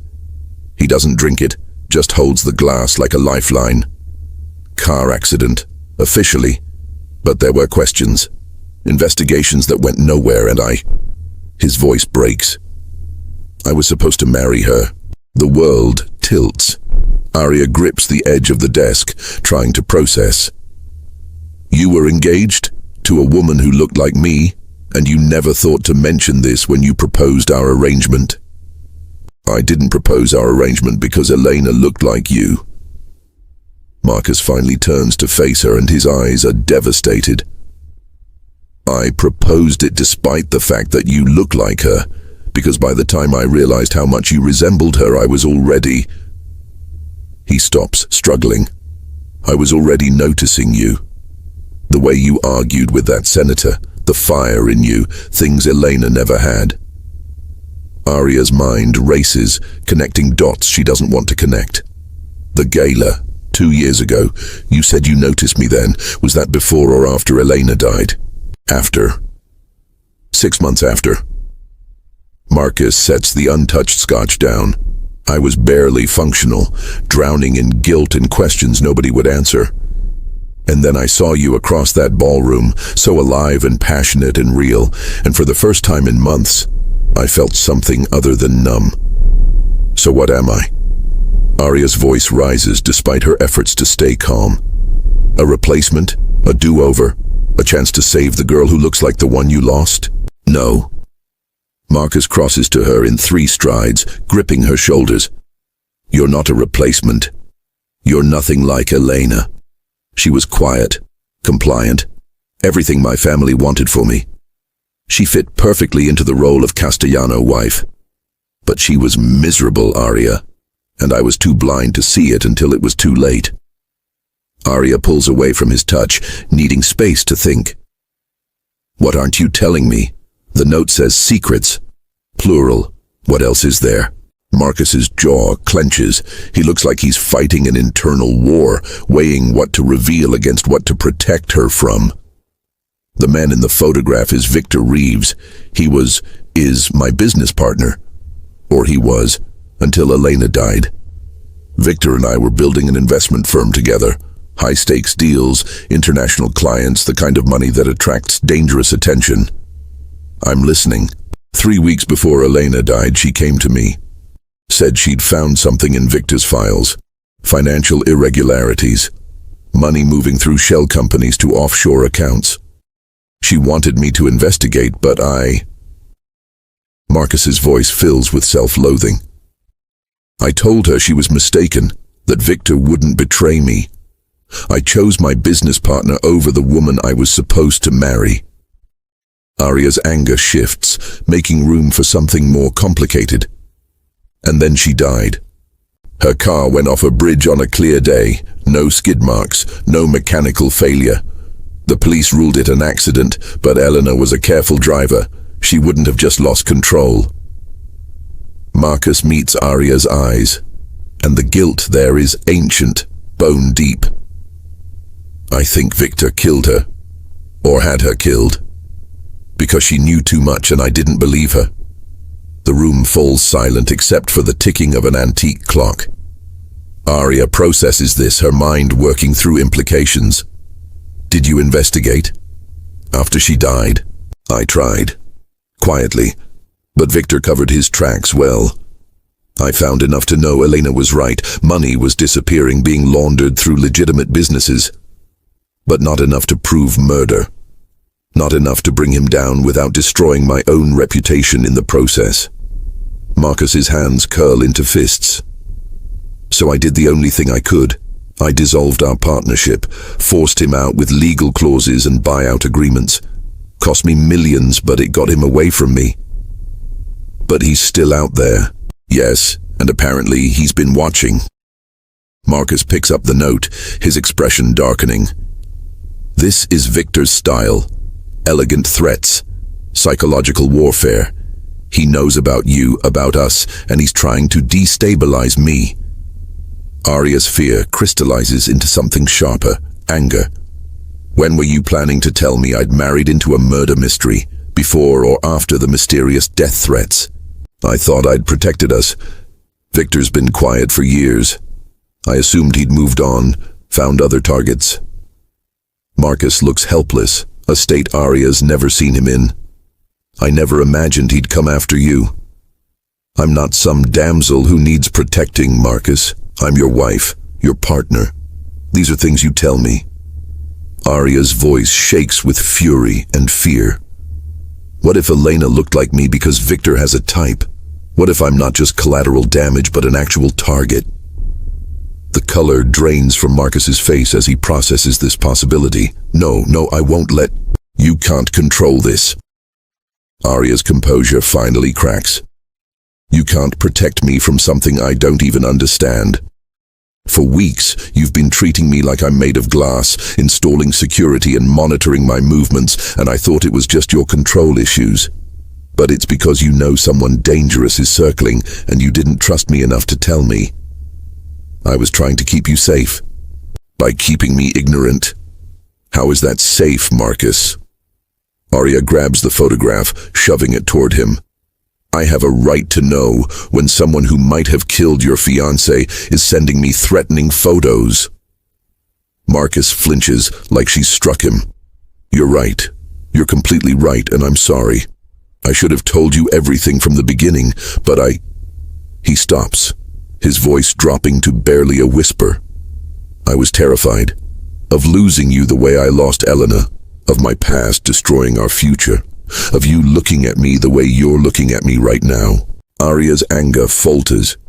She sees him clearly, not the controlled businessman or the passionate lover, but a man haunted by loss and guilt, trying desperately not to repeat his mistakes. How am I looking at you? Like you're not sure you know me anymore. The truth of it hangs between them. Aria isn't sure. The man she's fallen in love with just revealed a whole hidden history, a dead fiancé, a potentially murderous enemy. Everything she thought she knew has been recontextualized, and she doesn't know where that leaves them. I need time, she says finally, to process, to think. It's a lot, Marcus. Pain flashes across his features, but he nods. Of course, whatever you need. I can stay at the downtown apartment tonight if... No. The word comes out fiercer than intended. No more running. You stay here. This is your home. I'll take the guest suite. Aria, I'm not leaving you, Marcus. I need space to think without you looking at me like I'm about to disappear. She moves toward the door, then pauses. Answer one question honestly. Did you propose our marriage because I look like Elena? Marcus meets her gaze without flinching. I proposed because your father's company was failing and I saw an opportunity. I pursued it because you intrigued me. The resemblance to Elena. I won't lie and say I didn't notice, but it's not why I wanted you. If anything, it's why I almost didn't propose. Because being near you hurt at first. Like looking at a ghost. And now you've replaced every memory of her. When I close my eyes, I see you. When I wake up, I reach for you. You're not Elena's shadow, Arya. You're the sun that finally burned away her ghost. His voice breaks on the last word. But I understand if that's not enough. If learning about her changes how you feel about me. Arya's eyes sting with unshed tears. She wants to cross the room, wants to hold him and be held, but her feet won't move. I don't know how I feel right now, except confused and scared and angry that someone might be threatening us and I didn't even know enough to be careful. I'll tell you everything, Marcus promises. Every detail about Elena, about Victor, about the investigation. No more secrets, I swear it. Arya nods and leaves before she starts crying. The guest suite feels foreign now, a room she hasn't slept in since that first night when everything changed. She lies on the bed fully clothed, staring at the ceiling, trying to untangle her emotions. Does she trust Marcus? Yes. Is she furious with him? Also yes. Does she love him despite the revelations? That's the question that keeps her awake until dawn. Sleep finally claims her around 5 a.m., restless and dream-filled. She wakes to sunlight streaming through unfamiliar windows and the smell of coffee. Marcus is sitting in the chair by the window, 2 cups on the side table, looking like he hasn't slept at all. When he sees she's awake, he doesn't move, just watches her with careful hope. I made coffee, he offers quietly. The way you like it. Too much cream, barely any coffee, which is an abomination, but I'm not judging. Despite everything, Arya almost smiles. You're definitely judging. Completely judging. Marcus's attempt at humor falls flat, weighed down by exhaustion and worry. I've been sitting here for 2 hours trying to figure out what to say, how to fix this, but I don't think there's a script for, I'm sorry my dead fiancé looked like you and my ex-partner might be a murderer. Arya sits up, accepting the coffee he offers. The cup is warm, grounding. Tell me about her. Elena. Not the murder mystery version, the real person. Marcus is quiet for a long moment. She was kind, almost painfully kind. The type of person who rescued stray cats and cried at commercials. My mother loved her because she never argued, never challenged anything. She just existed. Beautifully, pleasantly, but without any real substance underneath. He pauses. That sounds cruel. It sounds honest. I didn't love her. Not the way I should have. The confession comes out raw. I cared about her. I would have been faithful, would have built a good life with her. But there was no passion, no fire. We were together because it made sense for our families, because she fit the role perfectly. When she died, I grieved. But part of what I grieved was my own failure. I'd been so focused on business, on building the empire, that I didn't see she was unhappy. Didn't believe her when she tried to tell me something was wrong. Arya processes this, comparing it to what she knows of Marcus with her. The passion, the intensity, the way he looks at her like she's the only thing in the room that matters. I'm nothing like her. No, you fight with me, challenge me, reorganize my entire life and make me like it. You're infuriating and brilliant and so alive it hurts to look at you sometimes. Marcus leans forward, elbows on his knees. That's why the resemblance doesn't matter. Elena and you are physically similar, but you're completely different people. She was a placeholder. He searches for words. You're the reason I understand what love actually means. Arya's chest tightens. She wants to stay angry, wants to hold on to the hurt of his deception, but it's already dissolving under the weight of his honesty. You should have told me. Before I fell in love with you, before I started thinking about actual futures instead of contract end dates. I know. I was selfish and stupid and so fucking terrified of losing you that I made everything worse. Marcus stands abruptly, pacing like a caged animal. But I'm telling you now, everything. Victor Reeves runs a private equity firm out of Manhattan. After I forced him out of our partnership, he went scorched earth, tried to tank some of my investments, spread rumors about my business practices. It didn't work, but he made it clear this wasn't over. Why is he coming after us now, after years of silence? Because you changed the equation. Marcus stops pacing, turning to face her. I've been untouchable for years. No family, no real relationships, nothing he could leverage against me. But then I married you. Publicly. Permanently. Suddenly, I have a vulnerability and Victor's the kind of man who exploits weaknesses. Arya sets down her coffee cup, her mind sharpening. So what's his endgame? Intimidation? Revenge? Does he want money? Victor doesn't need money.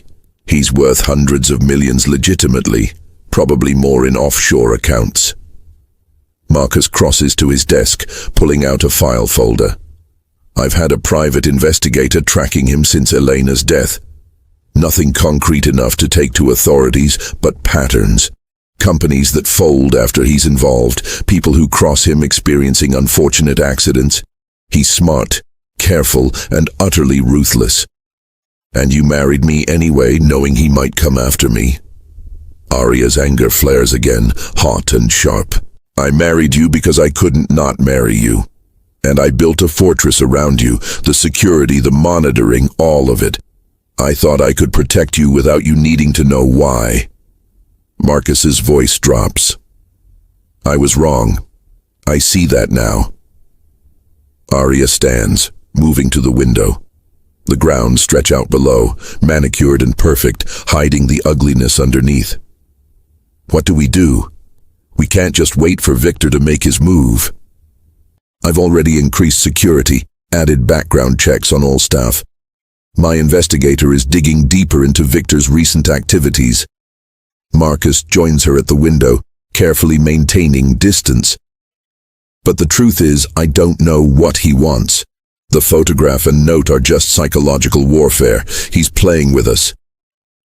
Then we play back. Arya turns to face Marcus, decision crystallizing. We find out what he's hiding. If he killed Elena to protect financial crimes, then we expose those crimes. Take away his power. Marcus stares at her like she suggested storming a castle. That's dangerous. If Victor realizes we're investigating, we're already in danger. At least this way, we're fighting instead of cowering. Arya steps closer, her resolve hardening. I'm not Elena, Marcus. I won't be the woman who stays quiet and ends up dead. We do this together, or we spend the rest of our marriage looking over our shoulders. Something fierce and proud blazes in Marcus's eyes. You're sure? Because once we start this, there's no going back. Victor will escalate. Let him escalate. We'll be ready. Arya reaches for Marcus's hand, their first touch since the revelation. His fingers tighten around hers immediately, desperately. But you have to promise me, no more secrets. We face this as partners, as a real marriage. No more secrets, Marcus vows.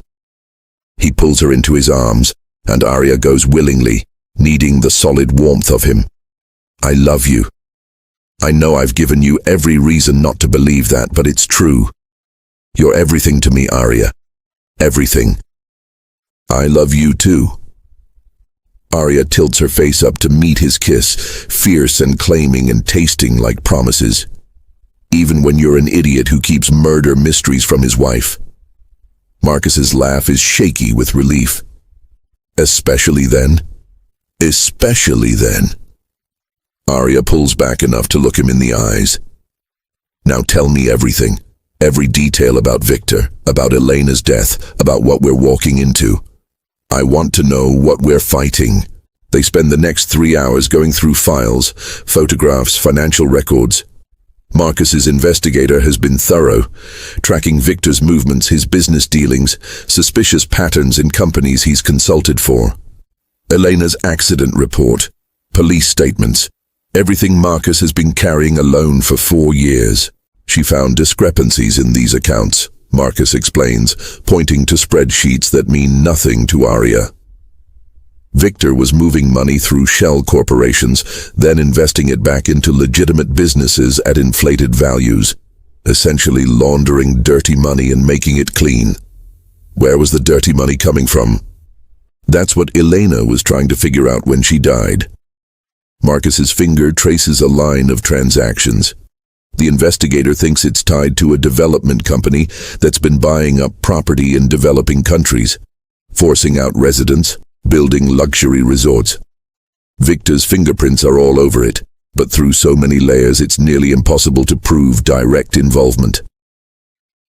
Aria studies the documents, seeing patterns. These purchases all happened right before major policy changes or infrastructure developments. Like someone knew in advance what areas would become valuable. Marcus looks at her with new respect. You spotted that faster than my investigator. Yes, Victor has connections in government, people who tip him off to plan developments in exchange for kickbacks. It's insider trading on an international scale. And Elena threatened to expose it. Elena threatened everything Victor built, his reputation, his wealth, his freedom, so he removed the threat. Marcus closes the file folder, his expression grim. And now he knows about you. Knows that unlike Elena, you're not someone who'll be easily intimidated. Because I have you. Aria laces her fingers through his. We protect each other. That's what marriage means. The real kind, not the contract kind. Marcus brings her hand to his lips, kissing her knuckles. When this is over, I want to marry you again. Properly. With vows we write ourselves and no business arrangements or family pressures. Just us, choosing each other. We'll do it barefoot on a beach somewhere Victor Reeves can't find us, Aria agrees. But first, we survive him. The next move comes 3 days later. Aria is at a charity luncheon, one of the endless society events she's expected to attend as a Castellano, when a server approaches with a note on expensive cardstock. From an admirer, the server says with a professional smile, and disappears before Aria can ask questions. The note is simple. Lovely event. Elena would have enjoyed it. She always did love children's charities. Such a shame about the accident. I'd hate to see history repeat itself. V. Aria's blood runs cold.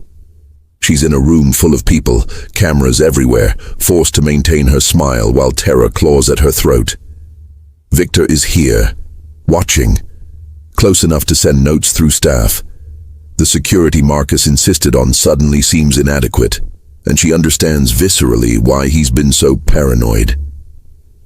She makes her excuses and leaves early, texting Marcus from the car. Victor made contact. We need to talk.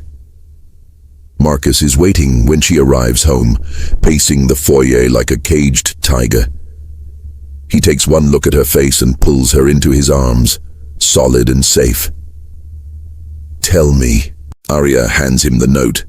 Watches rage and fear war across his features as he reads. He was there. In the room with you. That son of a... Marcus's voice fractures. This ends now. I'm calling my lawyers, my security team, everyone. Victor wants war. I'll give him war. Wait. Aria grabs his arm. That's what he wants. For you to react emotionally, make mistakes. We need to be smart about this. He threatened you. He's posturing, trying to scare us into doing something stupid. Aria's mind races, putting together pieces. Think about it. If Victor wanted to hurt me, he wouldn't warn us first. He'd just act. These notes, the photograph, it's all designed to make you react. To make you look unstable or dangerous so he can play the victim when you come after him. Marcus stares at her, and slowly the rage transforms into something calculating. You're right. He's baiting me, using you to get under my skin. So we don't give him the reaction he wants. We stay calm. We keep investigating quietly. And when we have enough evidence to bury him, we strike first. Arya cups Marcus's face in her hands. Trust me. Trust us. We're smarter than he is. Marcus kisses her forehead, her cheeks, her mouth. How are you so calm? You just received a death threat. I'm terrified, Arya admits. But I'm also furious, and fury is more useful than fear. She pulls back, meeting his eyes. Victor thinks I'm like Elena, someone he can intimidate into silence. He has no idea what he's actually dealing with. What is he dealing with? Arya's smile is sharp and dangerous. A woman with nothing to lose and everything to fight for. A husband with unlimited resources and a vendetta. And a marriage that's strong enough to survive his worst attempts to break it. She takes Marcus's hand, squeezing hard. Victor Reeves is about to learn that the Castellanos don't scare easily. Marcus's answering smile matches hers, predatory and determined. Then let's show him what happens when he threatens our family. They spend the evening coordinating with Marcus's investigator, expanding the scope of their investigation. Financial records, communication logs, travel itineraries, building a case brick by brick, careful and methodical. If Victor wants psychological warfare, they'll give him strategic dismantling. But that night, alone in bed, the bravado fades. Arya lies in Marcus's arms, feeling the steady beat of his heart beneath her ear, and lets herself be afraid. Promise me something, she whispers into the darkness. Anything. If this goes bad, if Victor actually comes after us, promise me you won't blame yourself, like you did with Elena. Promise me you'll fight instead of drowning in guilt. Marcus's arms tighten around her. I promise. But it's not going bad. We're not Elena. We're not unprepared. We're walking into this with eyes open and weapons ready. He tilts her chin up, his gray eyes fierce even in shadow. Victor took someone I cared about. I won't let him take someone I love. I can't. Arya kisses him, pouring everything she can't say into it. Love and trust and terror and determination all tangled together. When they break apart, both breathing hard, she rests her forehead against his. We survive this together. Together, Marcus echoes and makes love to her like he's memorizing every touch, every gasp, every moment. Like he's afraid it might be their last. Later, as Arya drifts towards sleep, she hears Marcus whisper, I won't lose you. Whatever it takes, whatever it costs, I won't lose you. She wants to respond, wants to promise the same, but exhaustion pulls her under. In her dreams, she's running through endless hallways, chasing a woman who looks like her but isn't, while someone laughs from the shadows. She wakes gasping, and Marcus is already there, soothing and solid, whispering reassurances until her heartbeat slows. Bad dream? Just Victor getting in my head. Arya burrows closer, seeking warmth. I dreamed about Elena, about what happened to her. Marcus goes tense. You don't have to think about that. Focus on staying safe, staying present. I think about it because it could be me, could be us, and I need to understand what we're up against. Arya props herself on an elbow, looking at him seriously. Victor killed her, didn't he? In your gut, you know he did. Yes. The admission comes quietly. I can't prove it, but yes, I know he killed her, and I know he's capable of doing it again if we're not careful. Then we'll be more than careful. We'll be vicious. Arya's voice hardens with resolve. Victor Reeves is about to learn that some ghosts refuse to stay buried, and some wives refuse to die quietly. The war with Victor Reeves begins not with violence, but with information. Marcus's investigator, a former FBI agent named Sarah Chen, becomes a fixture in their lives, appearing at odd hours with new findings, connecting dots that create an increasingly damning picture. 3 weeks after the luncheon threat, Sarah sits across from them in Marcus's study, spreading documents like tarot cards predicting disaster. "I found the connection," Sarah announces, her voice professionally calm despite the bombshell she's about to drop. Victor's development company didn't just buy property in developing countries. They forcibly displaced indigenous communities, burned villages, intimidated witnesses. 3 people died in suspicious circumstances trying to stop the developments. Elena found communications between Victor and local officials planning these displacements. Arya's stomach turns. He's not just a white-collar criminal. He's responsible for actual murders, multiple murders. And Elena was going to expose all of it, Marcus says quietly, pieces falling into place. That's why he killed her, not just to protect his finances, but to avoid prison. Multiple counts of conspiracy to murder, international crimes. He'd spend the rest of his life behind bars. Sarah nods. "I've been coordinating with contacts at the International Criminal Court. They're interested, but they need more than financial records. They need testimony, physical evidence, something that directly ties Victor to the crimes." She pauses, her expression grave. "Which is where this gets dangerous. The only way to get that evidence is to make Victor think he's winning, to draw him out." "Absolutely not," Marcus says immediately, already knowing where this is going. "We're not using Arya as bait." "I'm not suggesting we use Arya," Sarah clarifies. "I'm suggesting we use both of you. Victor's obsessed with Marcus, with proving he's smarter, more powerful. If we make him think he's successfully intimidating you, that your marriage is fracturing under pressure, he'll get cocky, might make mistakes." Arya's mind races ahead, seeing the strategy. "We stage a public fight. Make it look like the threats are working, like we're turning on each other." "No." Marcus stands abruptly, his control slipping. "I won't risk you like that. If Victor thinks we're vulnerable—" "We are vulnerable," Arya interrupts, standing to face him. "We're vulnerable whether we admit it or not. At least this way, we control the narrative." She turns to Sarah. "How would it work? What's the play?" Sarah looks between them, assessing. "The Castellano family dinner is this Friday. High-profile event, lots of witnesses. If you have a very public argument there, something that gets back to Victor through the society gossip channels, he'll see it as an opening. We monitor his movements after that, see if he reaches out, tries to make contact. Maybe even offers an alliance to Marcus against the troublesome wife." Marcus looks physically ill. "You want me to publicly humiliate Arya? To make people think our marriage is falling apart? I want you to pretend for one night so we can put a killer in prison," Sarah says bluntly. "Elena didn't get justice. Those villagers didn't get justice. But we can change that if you're both willing to play this smart." The silence stretches. Arya watches emotions war across Marcus's face.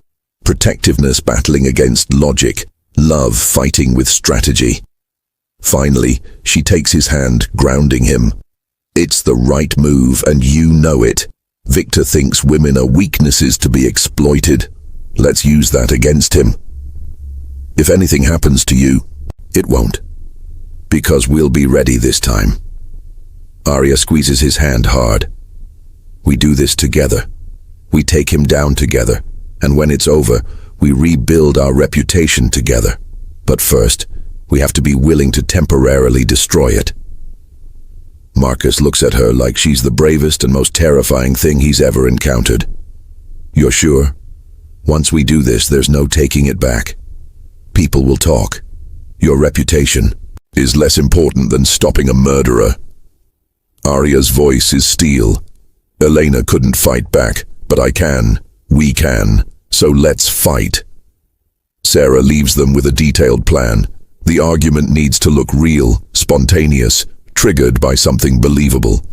Marcus's overprotectiveness, Arya feeling suffocated.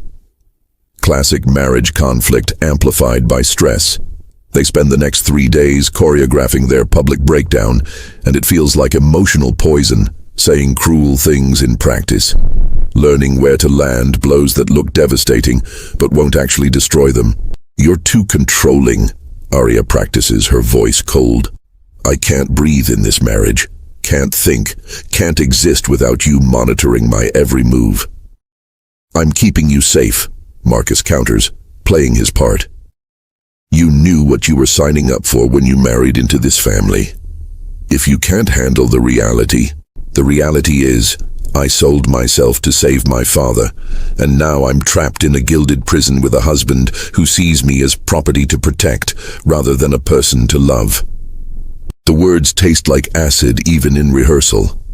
Marcus flinches every time, and Arya has to remind herself this isn't real, that they're performing, that the love between them is strong enough to survive pretend cruelty. But doubts creep in during the quiet moments. What if the performance becomes reality?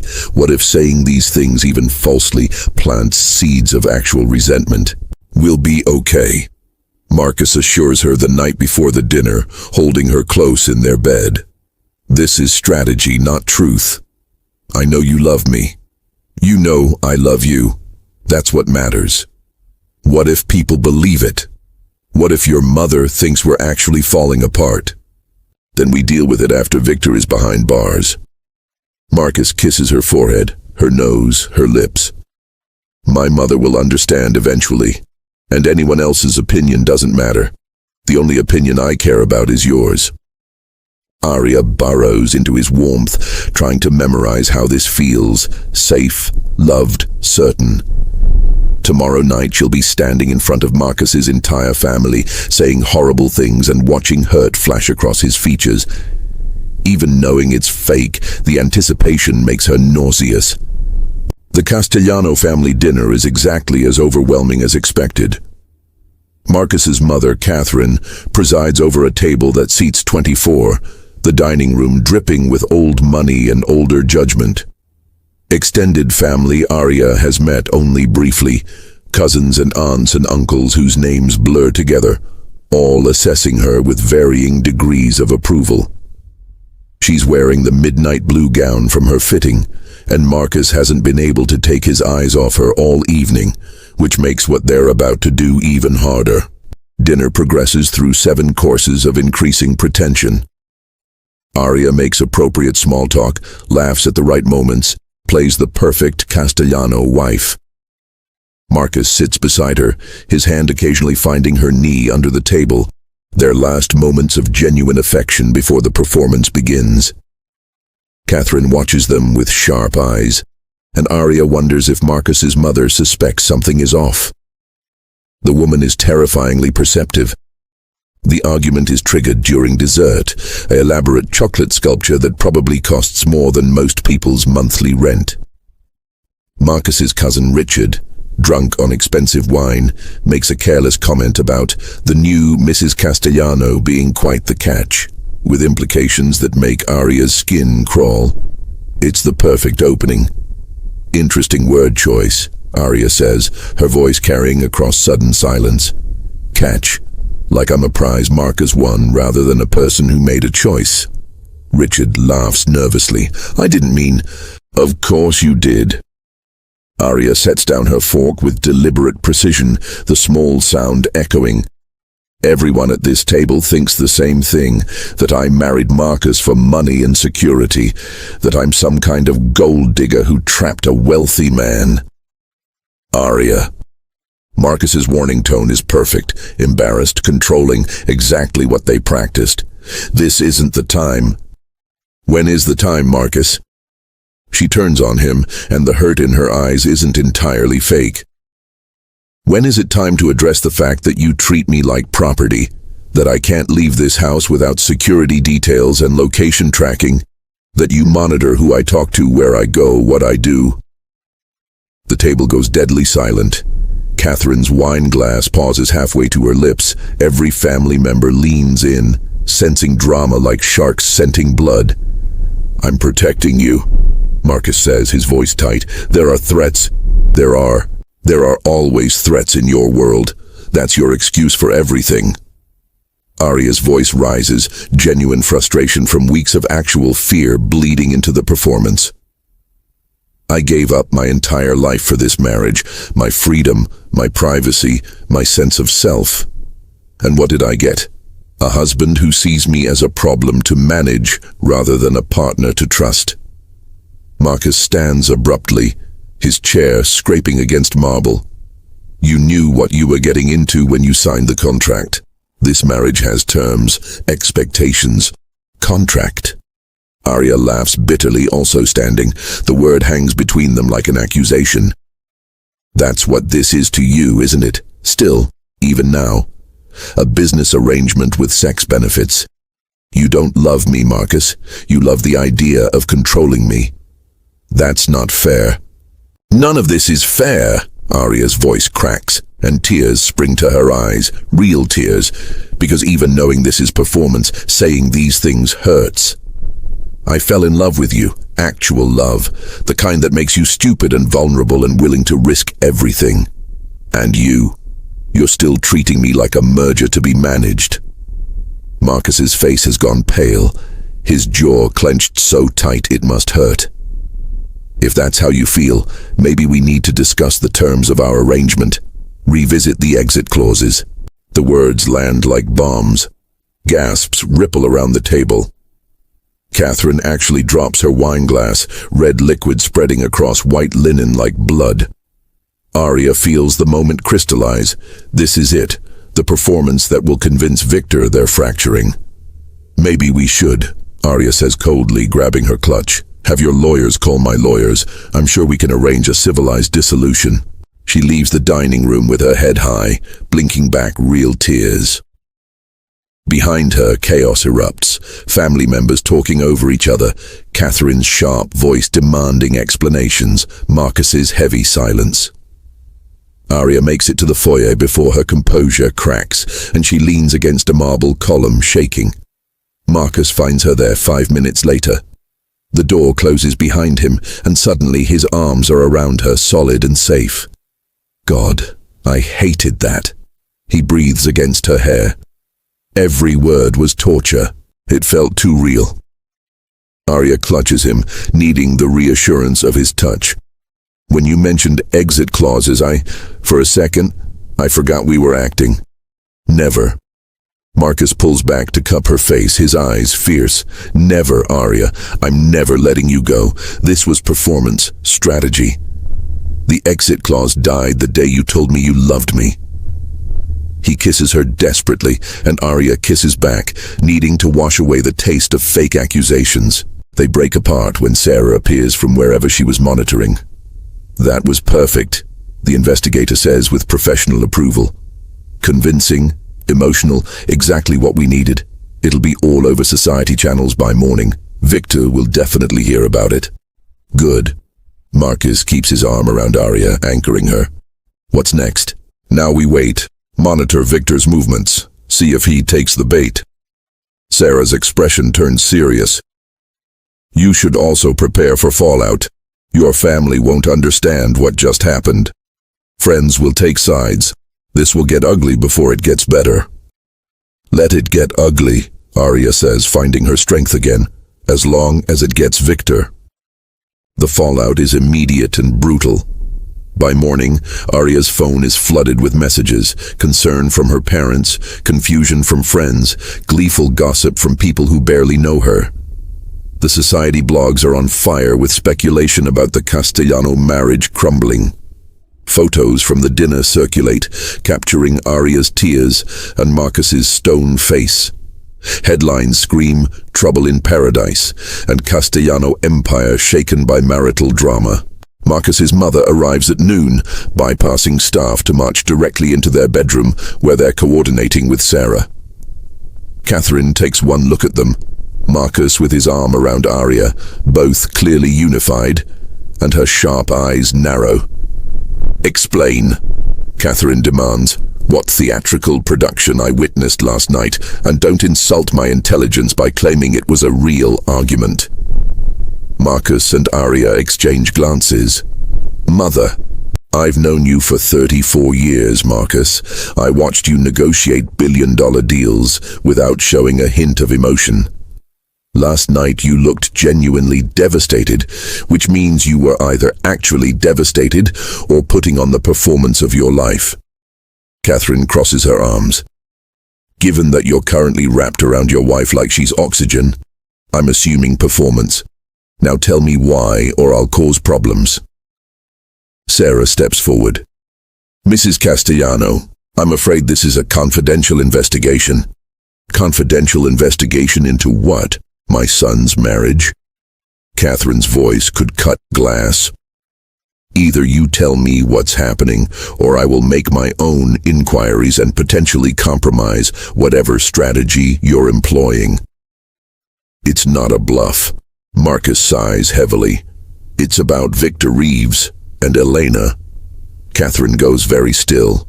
Elena, she repeats slowly, your former fiancé who died 4 years ago. What does she have to do with anything? She was murdered, Marcus says bluntly, by Victor, to cover up international crimes including murder and money laundering. And now Victor is targeting Arya because she looks like Elena and because hurting her hurts me. The color drains from Catherine's face. She sinks into the nearest chair, decades of composure cracking. Murdered. You're certain? As certain as we can be without proof? Which is what we're trying to get. Marcus explains the situation. The threats, the investigation, the plan to draw Victor out. Catherine listens in absolute silence, her expression transforming from shock to cold fury. That man sat at my table, Catherine says when Marcus finishes, at Elena's funeral, offered condolences while knowing he'd killed her. Her hands curl into fists. What do you need from me? Mother. Don't mother me. If Victor Reeves murdered that poor girl and is now threatening my daughter-in-law, I want him destroyed, utterly. So, tell me what I can do to help. Sarah looks impressed, despite herself. Actually, Mrs. Castellano could be useful. Victor knows you're influential in society circles. If you start spreading carefully crafted rumors about Marcus and Arya's marriage troubles, it adds credibility. Makes the performance more believable. Catherine's smile is predatory. I'm excellent at spreading rumors. By tonight, half of Manhattan will be convinced my son's marriage is collapsing. And when this is over, when Victor is in prison, I'll spend equal energy spreading the truth. She stands, smoothing her designer suit. I'll also increase security at all family properties. If Victor escalates, I want everyone protected. Arya watches her mother-in-law transform into an ally and feels a surge of gratitude. Thank you, Catherine, for believing us, for helping. Your family, dear. Castellanos protect our own. Catherine's expression softens slightly. Though I do wish you'd told me from the beginning, I would have been more understanding at dinner instead of silently planning your couple's therapy. Despite the tension, Arya laughs. You were planning our therapy. You were clearly miserable. I thought Marcus was being his usual controlling self, and you were finally pushing back. Catherine shakes her head. I'm almost disappointed it was performance. Your accusations were quite valid. My son does have control issues. Standing right here, Marcus mutters, but there's affection in his voice. Catherine leaves to begin her rumor campaign, and the waiting game intensifies. Days pass with no contact from Victor, but evidence of his monitoring becomes clear. Sarah discovers surveillance equipment near the Castellano estate. High-tech cameras and audio devices that had been planted recently. Someone has been watching them, listening to their conversations. The violation makes Arya's skin crawl. He knows we're investigating, Marcus says grimly, studying the surveillance reports. These devices were placed strategically. He's trying to stay ahead of us. Or he's trying to scare us, Arya counters. Make us paranoid looking over our shoulders. We can't let him get in our heads. But Victor is already in their heads. That night, Arya wakes from another nightmare. This time, Elena's face morphing into hers. Car plunging off a bridge in slow motion. Marcus holds her through the shaking, whispering reassurances. But they both know the psychological warfare is working. Victor is patient, methodical, waiting for them to crack. The breakthrough comes from an unexpected source. Daniel, the gallery owner Arya met weeks ago, calls her cell directly. "I don't know if you remember me," he says nervously, "but you came to my gallery a while back. We talked about art." "I remember." Arya puts him on speaker so Marcus and Sarah can hear. "What's going on, Daniel?" "A man came to the gallery yesterday. Older, expensive suit, asking questions about you. Wanted to know if we were friends, how often you visited, whether your husband knew about our conversations." Daniel's voice drops. "He made me uncomfortable. The questions felt invasive, predatory. I told him we barely knew each other, but he left his card, said to call if I remembered anything else about you." Ice floods Arya's veins. What name was on the card? Victor Reeves. Reeves Capital Management.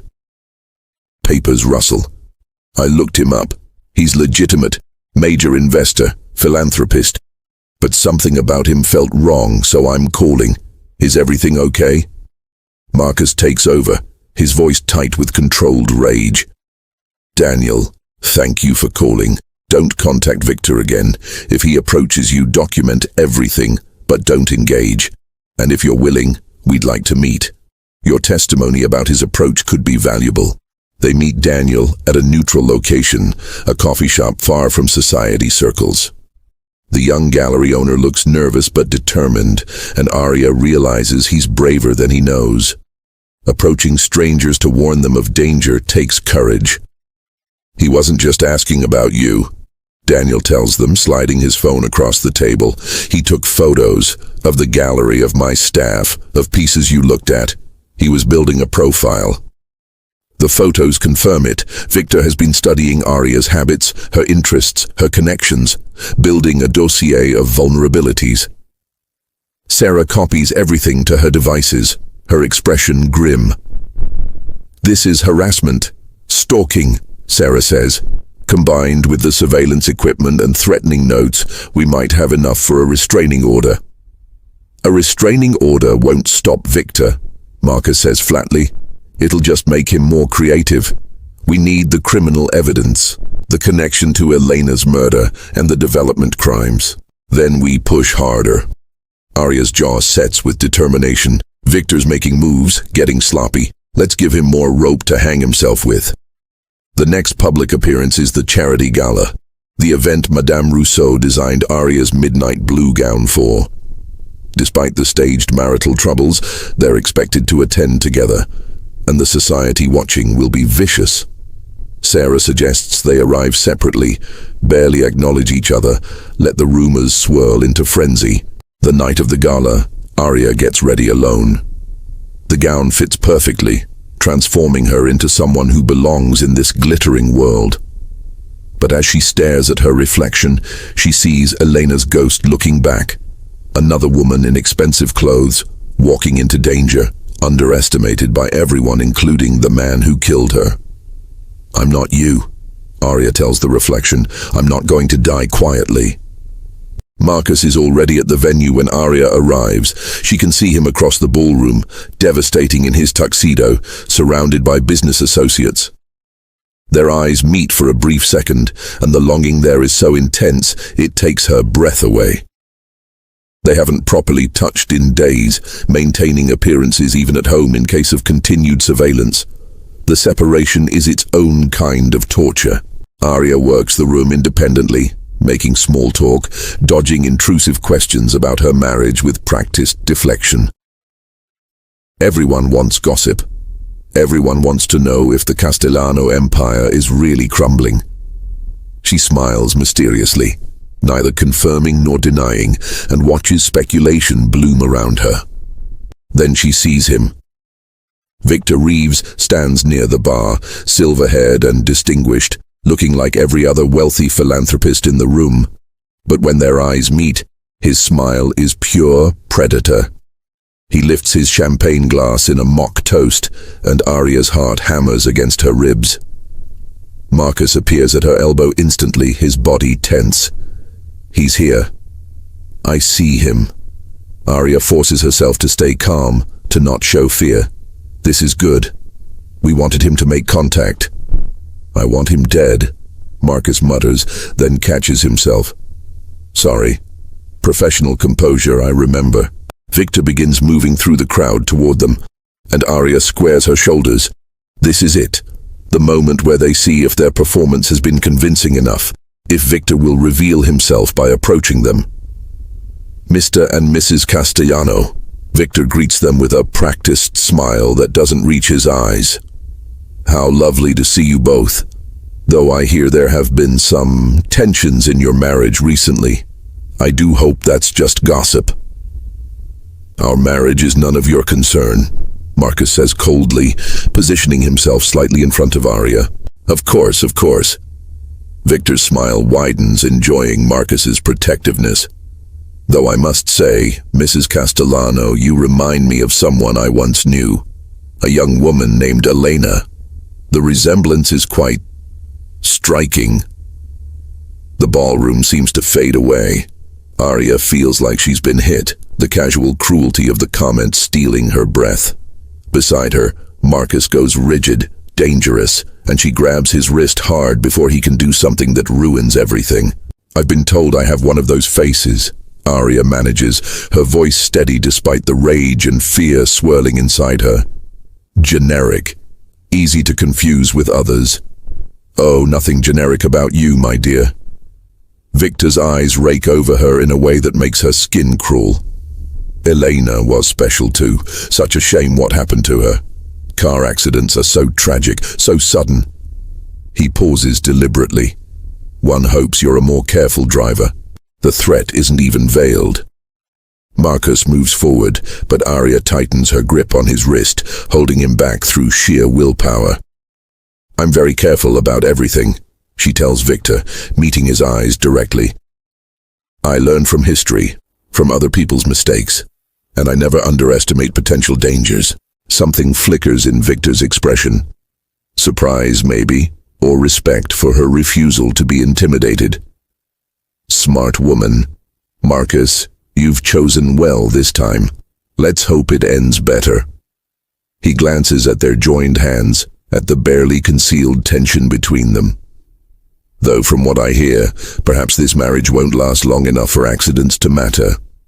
Pity. I would have enjoyed getting to know you better, Mrs. Castellano. He walks away with casual confidence, leaving them shaking with adrenaline and fury. Around them, the gala continues obliviously, champagne flowing, music playing, society glittering while darkness moves among them. That was a direct threat, Marcus says through gritted teeth.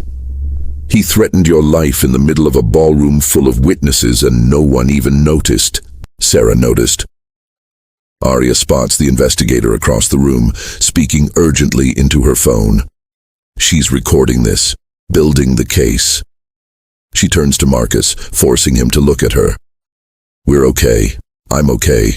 He's getting cocky like we planned. This is working. I don't care if it's working. I want him gone, arrested, dead.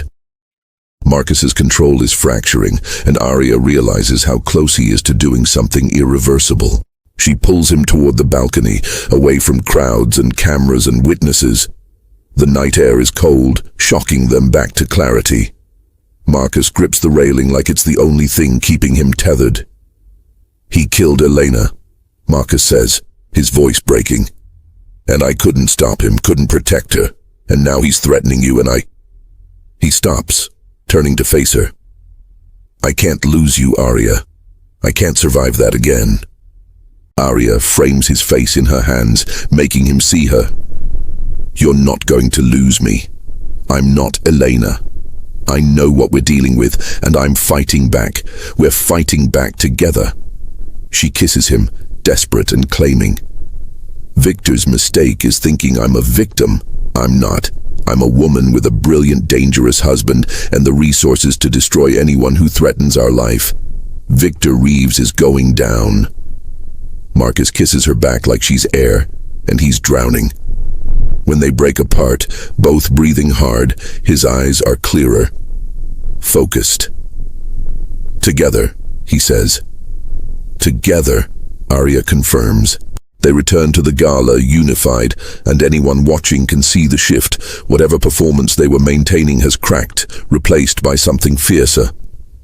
They don't hide their affection now, don't maintain distance. Let Victor see that his threats brought them closer instead of tearing them apart. Sarah finds them as the event winds down. I got everything. His approach, the threats, all recorded. Combined with the surveillance evidence and Daniel's testimony, we're building a solid harassment case, but she hesitates. It's still not enough for the murder charges, for Elena or the villagers. We need more. Then we get more, Arya says firmly. Whatever it takes. What it takes, they discover, is the one thing they've been avoiding: direct confrontation. Sarah's contacts at the ICC finally provide the breakthrough. Elena didn't just find financial records before she died. She made copies, encrypted backups that she hid somewhere safe, insurance in case Victor came after her, insurance that didn't save her life, but might still bring justice. The question is where, Sarah explains, spreading documents across their dining table at 2 a.m.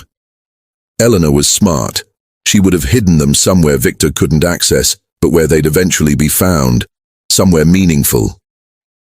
Marcus goes pale. The cemetery, her parents' plot. Eleanor used to visit every Sunday, bring flowers. It was her ritual, her quiet time. If she hid something, it would be there. They arrive at the cemetery at dawn, when mist still clings to marble headstones and the world feels suspended between night and day. Elena's grave is in the family section, elegant and understated, with fresh flowers that Marcus still arranges to be delivered weekly. Arya watches her husband kneel before his former fiancé's grave and feels complicated emotions tangle in her chest. I'm sorry, Marcus says to the headstone, for not believing you, for not protecting you, for letting him win. His voice breaks, but I'm making it right now, I promise. They find the evidence exactly where Marcus suspected, in a weatherproof container buried beneath the decorative stones around Eleanor's grave. USB drives, documents, photographs. Elena's insurance policy, waiting 4 years to be discovered. Arya holds the drives like holy relics, understanding their weight. This is Elena's voice from beyond death, her final testimony against the man who killed her. She knew, Arya whispers. She knew Victor would come after her, and she left this for us to find. For you to find. Marcus takes the drives with shaking hands. She was brave. Braver than I gave her credit for. She tried to stop him and I didn't listen. He looks at Arya, eyes red-rimmed. I won't make that mistake twice. Whatever's on these drives, we use it. We end Victor. The drives contain everything. Financial transactions linking Victor to illegal developments, communications with corrupt officials, evidence of bribes and intimidation, plans for displacing villages, documented deaths, and most damning, emails between Victor and an operative discussing solving the Elena problem, dated the week before her death. This is it, Sarah says, reviewing the evidence with barely contained excitement. This is enough to charge him with conspiracy to murder, international crimes, everything. The ICC will take this case. Victor Reeves is finished. The arrest happens at dawn, coordinated between local authorities and international courts. Arya and Marcus watch from their living room as news breaks. Victor Reeves taken into custody, charges ranging from murder conspiracy to crimes against humanity. Decades of carefully constructed respectability destroyed in hours as evidence Elena died to protect finally sees light. Marcus holds Arya as they watch, both silent, processing. It's over. The threat is gone. Victor will spend the rest of his life in prison, and Elena's death finally means something. Justice. Delayed, but delivered. It's over, Arya says, but it sounds like a question. It's over, Marcus confirms, kissing her temple. We won. You and me together. We took down a killer and survived. The aftermath is complicated. Retractions and explanations to family. Marcus and Arya staging a very public reconciliation, admitting the fight was strategy, their marriage stronger than ever. Society gossips feast on the drama, the threats, the investigation, the dead fiancé who looked like the new wife. But gradually, the story shifts from scandal to something almost heroic. The Castellanos who brought down a murderer. The love that survived psychological warfare. Catherine hosts a family dinner 3 weeks after Victor's arrest, this time a celebration instead of a performance. Arya sits beside Marcus, his hand openly holding hers, no more pretending or hiding. His family toasts to their courage, their love, their victory.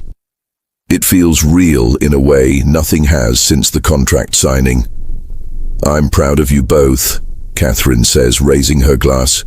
You took an impossible situation and turned it into strength. That's what marriage should be. Partnership through the darkest times. Later, alone in their bedroom, Marcus pulls Arya close. I want to renew our vows. Not the contract version. Real vows. Just us, saying what we actually mean. We already did that, Arya reminds him. In our bedroom at 3 a.m. with eggs and honesty. Then I want to do it officially. Barefoot on a beach like you said, somewhere Victor's shadow can't reach us. Marcus cups her face tenderly. I want to marry you again, Arya Castellano. The right way. The forever way. Arya kisses him, pouring everything into it. Love and relief and joy and promise. Yes. 1,000 times yes. They marry again 6 months later on a private beach in Greece. No contracts, no families, no society watching. Just them, Sarah as their witness, and vows they write themselves. Marcus promises to trust her, to see her as a partner, not property, to love her through fear and danger and boring Tuesday afternoons. Arya promises to fight beside him, to call him on his control issues, to never let him face darkness alone. When they kiss, it tastes like freedom, like choosing each other every day, like a love that refused to stay silent even when forced into existence. Mrs. Castellano, Marcus murmurs against her lips. Again, by choice this time. Mr. Castellano, Arya responds smiling, always by choice now. They build a life from the rubble of contracts and threats. Marcus scales back his work obsession, makes time for 3 a.m. eggs and lazy mornings. Arya starts writing again. Those stories she abandoned, now transformed by everything she's survived. They're flawed and healing and completely devoted to each other. The nightmares fade slowly. Arya stops seeing Elena's ghost in mirrors. Marcus stops checking security feeds obsessively. They learn to exist without constant fear, to trust that survival isn't just temporary luck. A year after Victor's conviction, Arya publishes her first novel, a thriller about a woman who marries a man to save her family and ends up saving herself. It's dedicated to Elena Moretti, whose courage posthumously brought down a killer. The book becomes a bestseller, resonates with readers, starts conversations about coerced marriages and finding strength in impossible circumstances. Marcus frames the dedication page, hangs it in his study. You gave her voice, he tells Arya.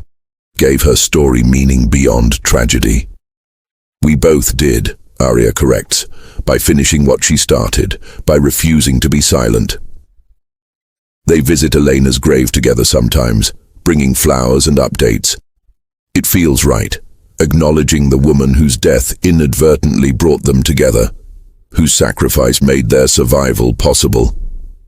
Arya talks to the headstone like Elena can hear, telling her about the life she's building with Marcus, the happiness they've found in the wreckage. I hope you're at peace, Arya says during one visit. I hope you know your death wasn't meaningless. Victor's in prison because of you. And Marcus, She glances at her husband, standing respectfully back. Marcus finally understands what love means. You gave him that gift, even if you couldn't receive it yourself. Marcus joins her, placing fresh lilies on the grave. Thank you, he tells Elena, for everything, for trying to stop Victor, for leaving the evidence, for... His voice catches. For whatever cosmic force made Arya look like you, because it brought her into my life. I'm sorry I couldn't save you, but I'll spend the rest of my life making sure your death mattered. They walk away hand in hand, leaving the past behind but carrying Elena's memory forward. The woman who died trying to do the right thing. The woman whose ghost brought two people together and taught them that love, real, messy, hard-fought love, is always worth fighting for. At home, Marcus makes eggs at 3 a.m. because neither of them can sleep. They eat in comfortable silence, these midnight rituals now tradition instead of trauma response. Arya watches her husband, no longer the cold businessman who forced her into a contract, but the complicated man who loves her fiercely and imperfectly. What are you thinking? Marcus asks, catching her staring. That I'd do it again. All of it. The contract, the threats, the danger, because it led here to us. To this. Arya gestures at their kitchen, their life, their hard-won happiness.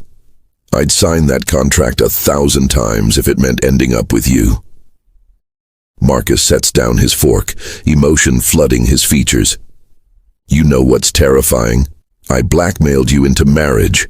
Essentially purchased you to save your father. By any moral standard, I should be the villain of this story. But you're not. Arya moves to sit in his lap, wrapping her arms around his.